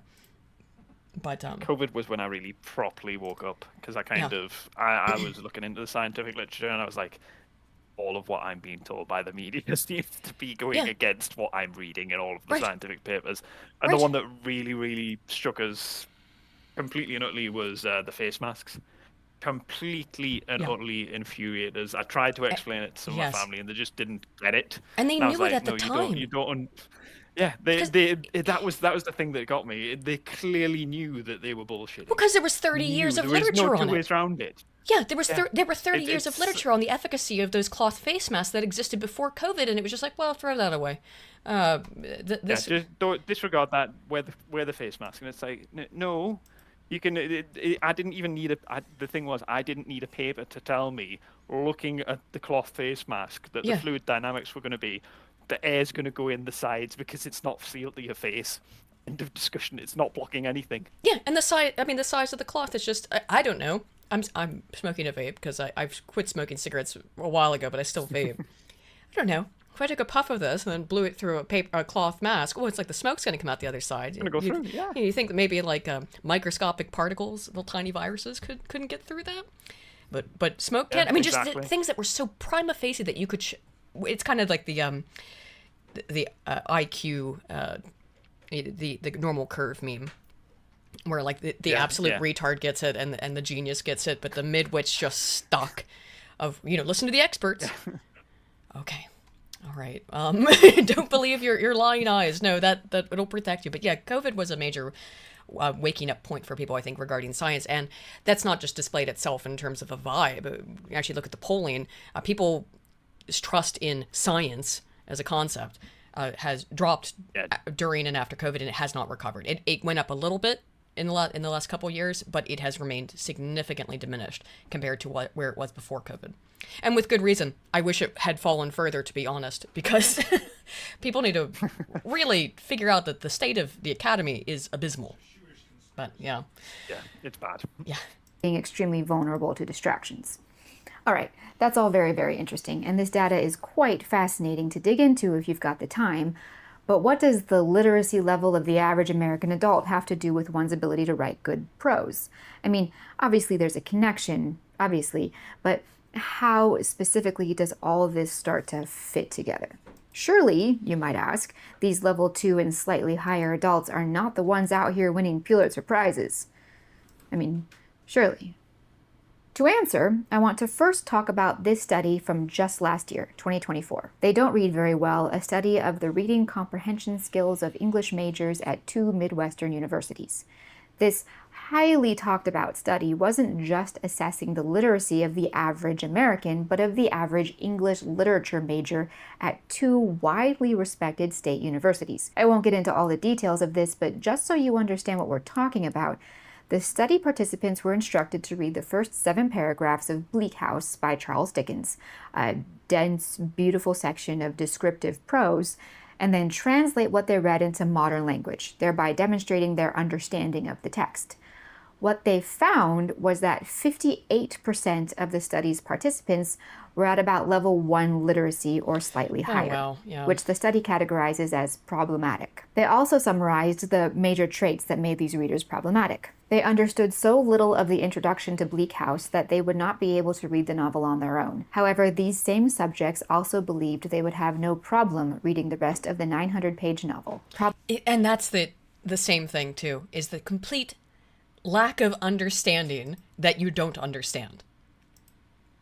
Yeah, it's just like, I don't understand that, I don't get it. I'm just going to soldier on through it because I think I get it. And it's like, no, it's literally like you are too dumb to understand that you don't understand. Well, but they've gotten A's their whole life. I guarantee it. I mean, obviously they're in college, so they've made it to this point, and I'm sure getting good grades to make it to a decent institution. I don't know which institutions these were, to Midwest, Northwestern or something. I'm not sure what universities they were. I'd have to look it up, but it doesn't really matter. You're in university. You obviously should be able to read this, and if they're at this level 1 reading, it means not being able to comprehend simple cooking instructions, essentially. Because they've gotten A's for that their whole life, well, they're very confident. So it's confidence without competence, and many such cases of that. Problematic readers often described their reading process as skimming and or relying on SparkNotes. Well, how were they able to do that in the study? But that's just their general trends, using SparkNotes still. Oof, awful. Awful. It's as if they have built a base camp like at the peak of the Dunning-Kruger curve, right? And they live there now. That's it. They're not coming down either way. They just live there now permanently. No. And are all, again, many of these people are like convinced that they're geniuses, which is the absolute tragedy of the midwit, I suppose. And many people probably do have some sort of level to be more well-read and be able to understand this, but the education system because of that, like the George Bush policy of no child left behind in the United States in particular, has just pushed these people forward, not just pushed them through their basic education, but now they're in higher ed because you have to, of course, get a college degree now to get a job in the United States, even if you want to do anything more than flipping burgers, maybe even do that at this point, to be honest. You have to have a college degree. And so you have to push these people forward and forward until they end up in college and can't understand even the basics, just to comprehend what's going on in Bleak House. That's crazy. Yeah, it almost feels like No Child Left Behind has ended the exact same way Afghanistan did, where they took these people Many up the triumphs of mountain. Bush. Yeah, they took these people up the mountain and left them at the top of the Dunning-Kruger curve, saying, "Yep, you're good to go, guys. There Just you keep go. going. You're doing great." And it's like, yeah, they have now been abandoned, and Yeah. the tech's still sitting there, and they're just stuck. Yeah, it's tragic, honestly. I highly encourage anyone to read the rest of this study. It's very readable and presents some very unsettling facts without an ounce of bias. We'll come back to this study a little later. For now, just remember, 58% of these English literature majors who will go on to become English teachers at all grade levels, or who will also potentially be writing their own novels, cannot even comprehend the opening pages of Bleak House. Worse than that, however, they don't even realize that they don't understand it. Yeah, They that's think the they're worst doing part. just fine. They think they've understood it just fine, or weirdly, that it doesn't really seem to matter to them that they don't understand it that well. Closely related to this study is this article from The Atlantic. The author spoke to a number of university professors and several students and found that professors have had to adjust their expectations of their students. English lit majors can no longer be expected to read whole assigned books, but have to content themselves with assigned passages of Oh my books. God. Several of these college students, these young adults, have arrived. I really lucked out in my life. Because I had some talent for art. I went to a very good high school, which was designed for people who were good in any of the arts. So there's a music department, dance department. I was in visual arts, and it was a very elite school around that because it had a big name. You want me to put it on 2 times speed, Alex? I can speed it up a little bit. Yeah, we could do. Yeah. That may be a good plan. Maybe not 2 times speed because that'll be way too fast, but I'll put it up a little bit. Oh. Yeah. Well, we'll see how fast that is. We'll try it. But there was that, and then also I went to a private Jesuit institution for undergraduate, and it was all classical sort of education, the way that I imagine it was taught 100 years ago. My grandmother, well, not 100 years ago, she didn't go. My grandmother's not. I'm not that old, but a long time ago, when my grandmother was one of the first women to graduate from a college that had recently started accepting women in Baltimore. And was a very early graduate. I think English, actually. No, social work, I think, actually. Something like that. Or she went into social work. I can't recall now. But it very classical education. And so, yeah, it was you're assigned to read a book, and you're going to read a book. And we're going to talk about it today in class, which is, by the way, how graduate school works and doctoral school, or how it did also in my experience, which maybe your mileage may vary here now. So maybe I just got extremely lucky and I just happened to pick the schools that still went by a classical model of learning and understanding. That's rough, though. I think mileage varies now. Yeah. Did they specifically fly in a very young Dr. Nima Parvini to give the trivium to you Yeah. in your youth then? Yeah. Yeah. No, Great. that would have been awesome. At my art school, we had this AP advanced placement English.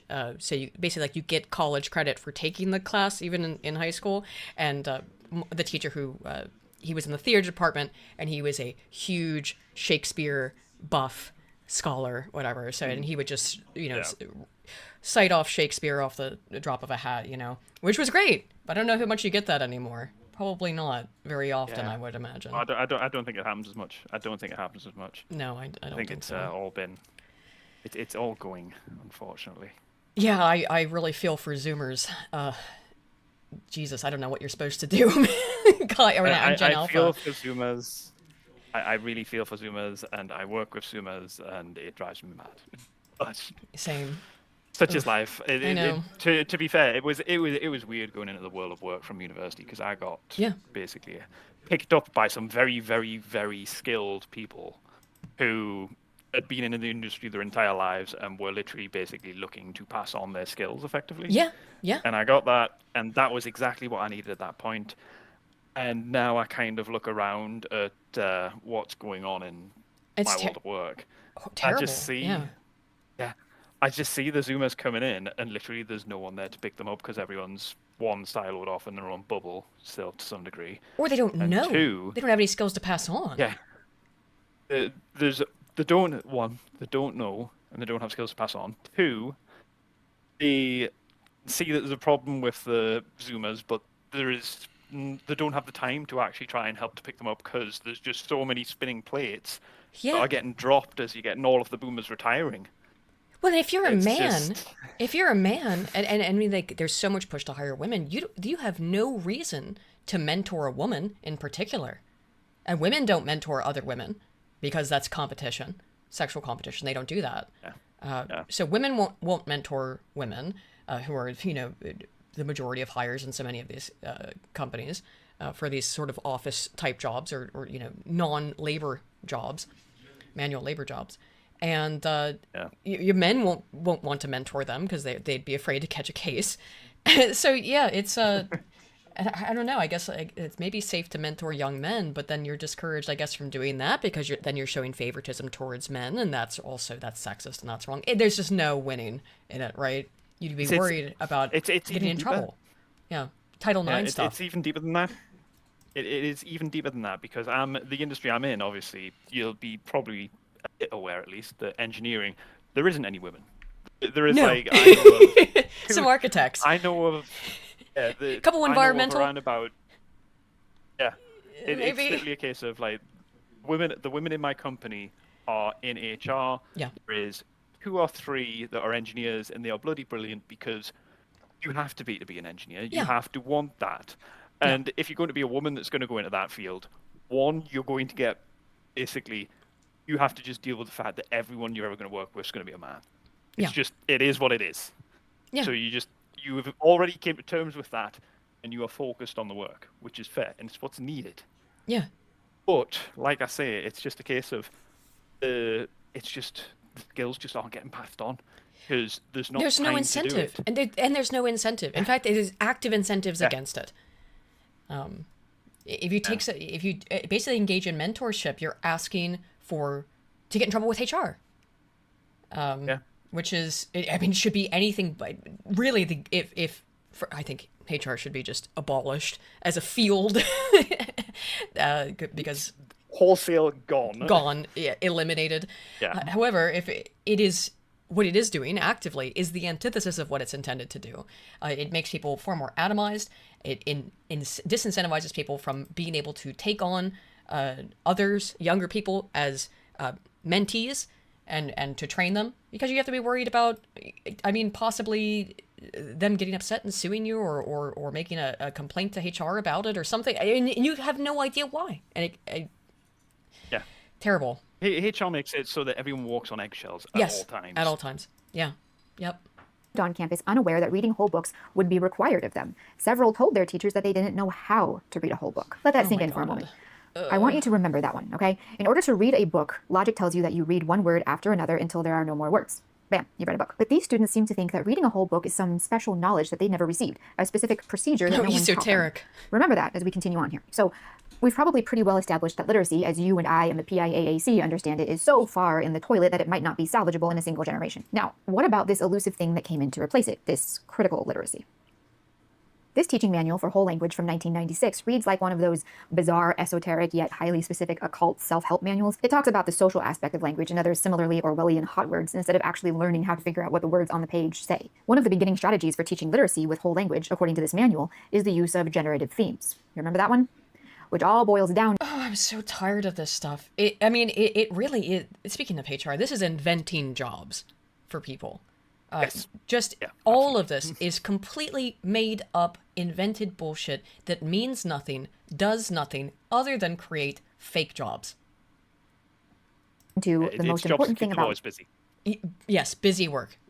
And creating, now we're going to educate an entire generation in how to do busy work. Excellent. Reading is learning the correct way to interpret a text, which, by the way, has nothing to do with the author's intent and is heavily, heavily reliant on your feelings. I mean, think about how so many people. Oh, right. Yes, of course. Yeah. Author's intent erased. It's all about your interpretation. And that's so antithetical to how I was taught. Is that maybe you should take into consider? I mean, again, like you try to understand what the author was trying to say. Right, and it's really important to actually understand what the message they're trying to get across. What's the point in reading it otherwise? Yeah. Just write your own thing, I guess. Yeah. Just otherwise, just stand in front of a mirror and stare at yourself. I suppose so. Because it's the ultimate act of vanity. Really? What this author was trying to say to me does not matter. I'm just going to read into it what I want to read. I mean, it's like, okay, well, you've missed the point of what was written. This ego, it really is an egoism epidemic. And I also found that in that literature about the violence stuff, going back to that quote near the beginning, was that those people who tended towards violence had this, not just the psychopathy, but very high levels of egoism. And this is just promoting, it is educating people into being egotistical, quite literally, of who cares what Tolkien or was trying to say. This is just how I choose, this is what it means to me, or how I choose to interpret it, not based on anything that's actually written. And it is not just as valid, it is the only valid interpretation, because mine is the only one that matters, and you have been taught that now. No wonder people are such obnoxious idiots about this stuff. Yeah. And so convinced of that they're correct. Again, they literally cannot read what's happening in the text, but don't see a problem with it. Well, yeah. Yeah, it's infuriating. I'm actually in the middle of, I'm in the middle of reading. I'm currently being read the Paladin, which is the second part of the Space Trilogy by C.S. Lewis. Oh, right. Yes. I've never read that. Have you read it? No, I've not read those. Everyone... Fascinating. Everyone says it's great, yeah. And I've been meaning to for forever, but I've only read the Chronicles of Narnia, which is my only experience with C.S. Lewis, but which I read as a child also, so that's been forever. Yeah, and read those. Well, my dad read those to me. My mom read those to me, and then I read them as well. But so, yeah, I mean, but that was and I was probably 6, 7, 8, that kind of age range, and I would not have found that to be strange at the time, but I think maybe now that's incomprehensible. Yeah. To read something like Narnia, even with assistance from parents at that age, considering this is what's happening in university level. Very disconcerting. These days latch onto specific words and then spin out because those words trigger them in some way. That's because those words are generative words, which fit into generative themes, which are taught to them in a way specifically intended to trigger their emotional analysis. These people can't listen to reason at that point. They see the word and the programmed reaction is triggered, and that's it. That's what critical literacy produces, specifically and intentionally. As is evident in their own proudly stated definitions, the entire function of critical literacy is to teach children not how to read texts, but how to analyze them, or more precisely, how to analyze them correctly. That's an incredibly important distinction. Most children are taught to analyze text before they're even taught how to spell words. Many children are never taught to spell words. They're just taught to analyze them. This concept, critical literacy, was the ultimate, final, ugly goal of a very long, arduous war that was waged specifically on phonics. Although, of course, phonics was only one battlefield in that war. The whole debate between phonics-based reading education and so-called whole language, which was the first form and forefather of critical literacy, is an ongoing, unresolved matter in the education community sometimes called the reading wars. There is a lot of research that insists it makes no difference how you go about teaching kids to read. There is a lot of research pointing out that there is a marked superiority in reading comprehension and a whole host of other literacy skills when a child is taught using phonics. One of the many lines of debate in all this is whether or not children... Well, I can tell you why. It's the same reason why they used to teach Latin, not only because of the religious importance of it, but because much of the English language, I mean, at least a portion of it, has Latin roots. And if you can understand the Latin roots of the word, you have a greater understanding of and a greater handle of the English language, just for example. I also think it helps to learn other Romance languages for that reason if you're really interested in it. But it assists in that you have a better understanding of the base words. That doesn't surprise me at all, and it's actually quite funny. I was put into a basically special ed program to improve my literacy when I was at school, secondary school, and I basically blasted through most of it because it seemed all fairly rudimentary and easy. So I just flew through it, and then at the top end of it, which I don't think anyone else basically, I certainly wasn't taught this. It was all of the etymological roots of words. Yeah. It was basically just looking at a word and being able to tell where the word came from, like which language it came from. So Right. was it Latin? Was it Greek? Was it a Germanic word? Hmm. And it's just fascinating once you actually start to analyze language in Yeah. that way, how much your understanding of the language improves. Yeah. That's why I love, if I don't know it, looking up or trying to look at a word and go, oh, what is what is the etymology of that? Is it does help broaden the understanding by looking at the other words that are related to it. And so you can understand language more like a tree, with all these different branching roots and etymological origins. I think that helps, funnily enough, in the holistic understanding of language. So yes, I think there's actually a good reason and why the research would indicate in that direction, that if you understand phonics, the basic constructs of that make up a word, then yeah, you will understand the word better than if it's, well, actually Japanese is another really good example of this, funnily enough, because in Japanese you have three writing systems. You've got two phonetic writing systems, which is katakana and hiragana, and then you've got kanji, which is the Chinese, and the Chinese is pictographic. So sometimes if you're reading Japanese, there's additional information that is contained in the Chinese pictogram that is not contained in the in just the phonetic spelling of the word, right? So you can spell it in katakana or hiragana, which is phonetic, or you can write it depending on the word, with the Chinese character. And sometimes, because it's a pictogram, it will quite literally have a visual representation, albeit highly abstracted, of where this word comes from. And I always get this mixed up, but I like the word for month, I think. I said this before and then someone corrected me, so maybe I was wrong or I was taught this incorrectly. But I think the word for month looks like a rice paddy, right? Because you have that to be able to tell time. You need to know like how many months it takes. So in order to understand, or in order to time is related to the growing of rice. So the word for month is looks like a rice paddy or something like that. So there's information that's contained within the pictogram, and it's the same thing that you get when you look at the roots or the components of an individual word. And that's or is it a moon? Well, that's Suki. It's a little bit, they're similar but not the same. Are they the same? Yeah, month is Suki. It's the character for moon and month are the same, but which I think is also a rice paddy, or am I getting it confused with day? It might be also. Anyway, I'm not gonna I'm getting too lost in the weeds. My kanji's terrible, even basic stuff, but it is interesting because you do have that extra element there. And I think that must help you better understand the English language rather than route memorization, which is what she's talking about here, of just memorize the word and what it means, this one particular word, not its relationship to all of the rest of the words in the English language, essentially. Yeah, which categorically isn't how English works. Right. There is that, it's a living language, and there's all of that etymological history that's buried within the words. And once you begin to understand that history, you can then have a better grasp on the language and know what words to use where, which interestingly is something that I've been quite focused on in my own writing. I've been basically, for all I don't read and I'm read to, I've been trying to write a story. Yeah. And I've been writing it with, funnily enough, the way that I've actually been writing it is basically I write out what I roughly want as a kind of plot, and then go over it, reading it aloud with my girlfriend, and we edit it together as a team in order to actually have it so that it can be read aloud as a story. Because one of the things that we've noticed as we're reading a lot of stories is you can't read them aloud very well. No. Because the punctuation, the grammar is just so broken that it's just painful to read certain things. Yeah. And she's incredibly good at reading, and she's brilliant at reading. But you can tell when it just gets to a sentence and it's like, this sentence just doesn't work. It needs grammar. Yeah, I I always have to do that with my scripts. I'll write it, and then I'll go to read it, and I'll be like, well, this made sense written. It does not sound correct spoken. So, and I highly suggest people do that more, before you go to publish anything, email or whatever, just read it maybe aloud and see if it makes sense.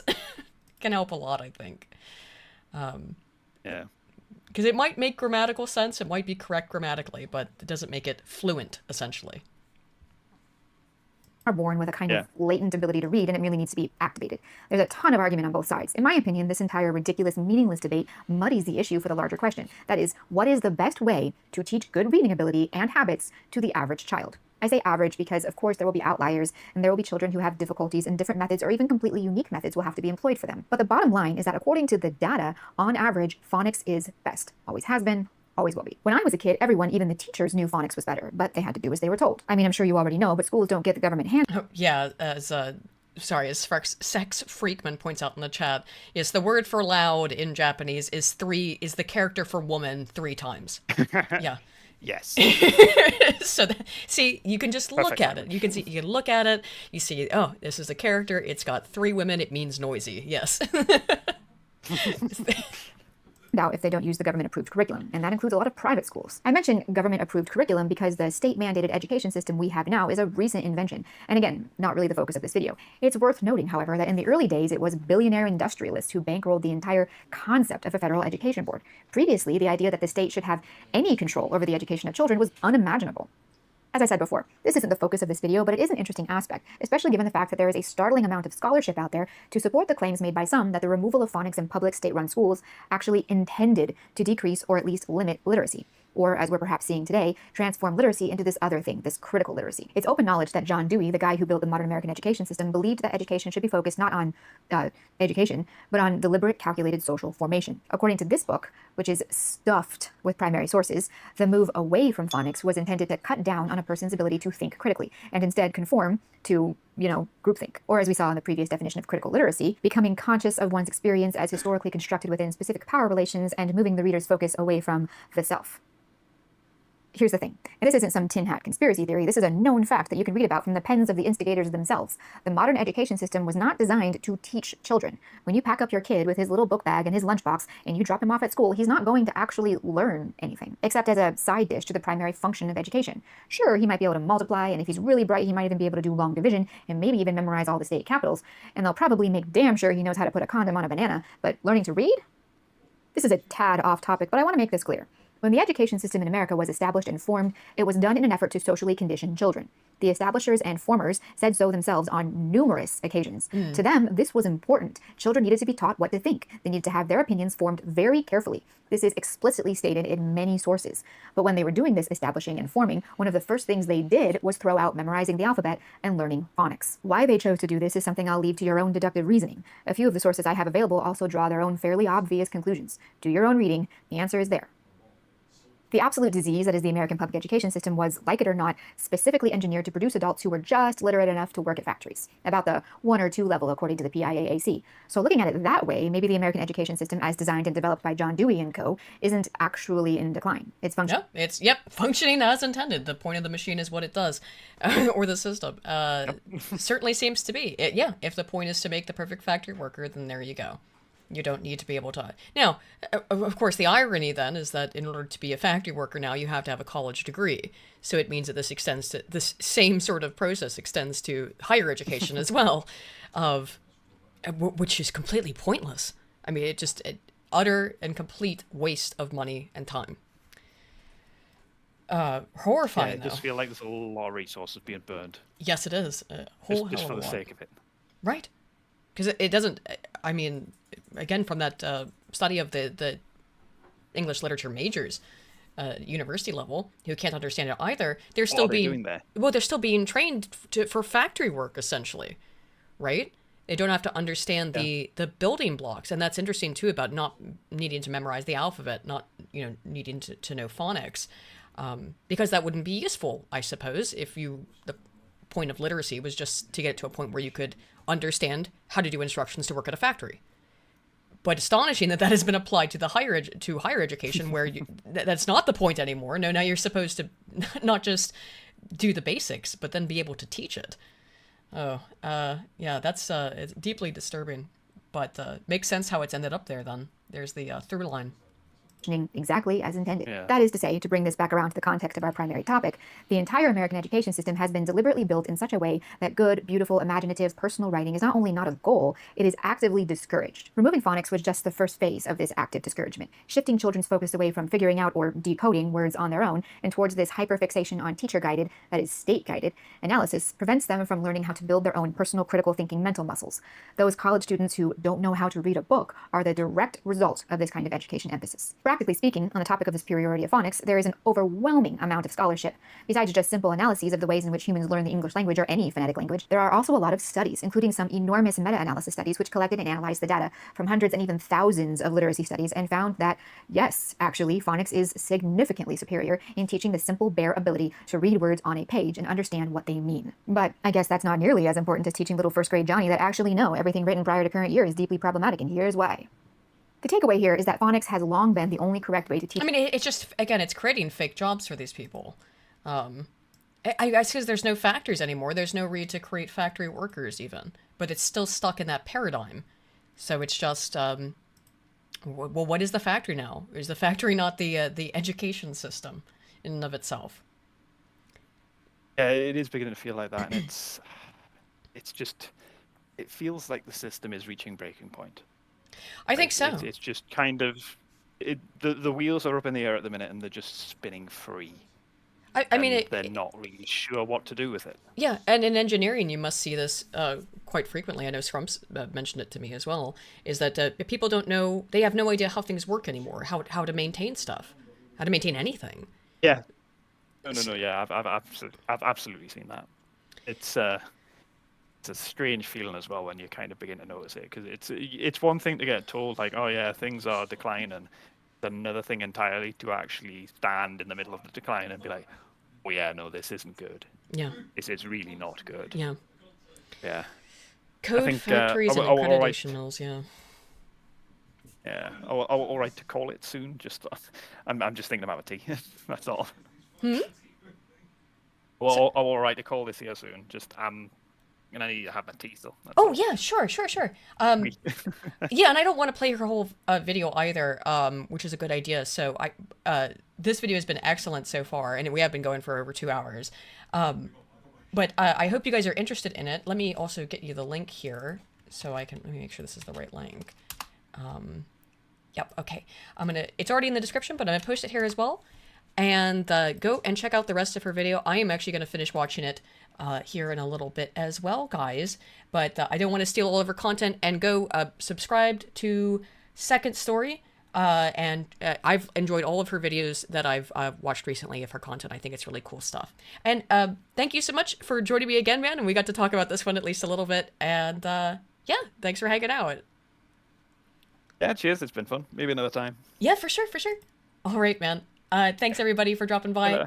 And I'll be streaming more here hopefully in the future soon. But if not, I'm always over on Broken Crown on Wednesdays. See you guys there. Bye-bye. Bye. Yeah, sorry about that.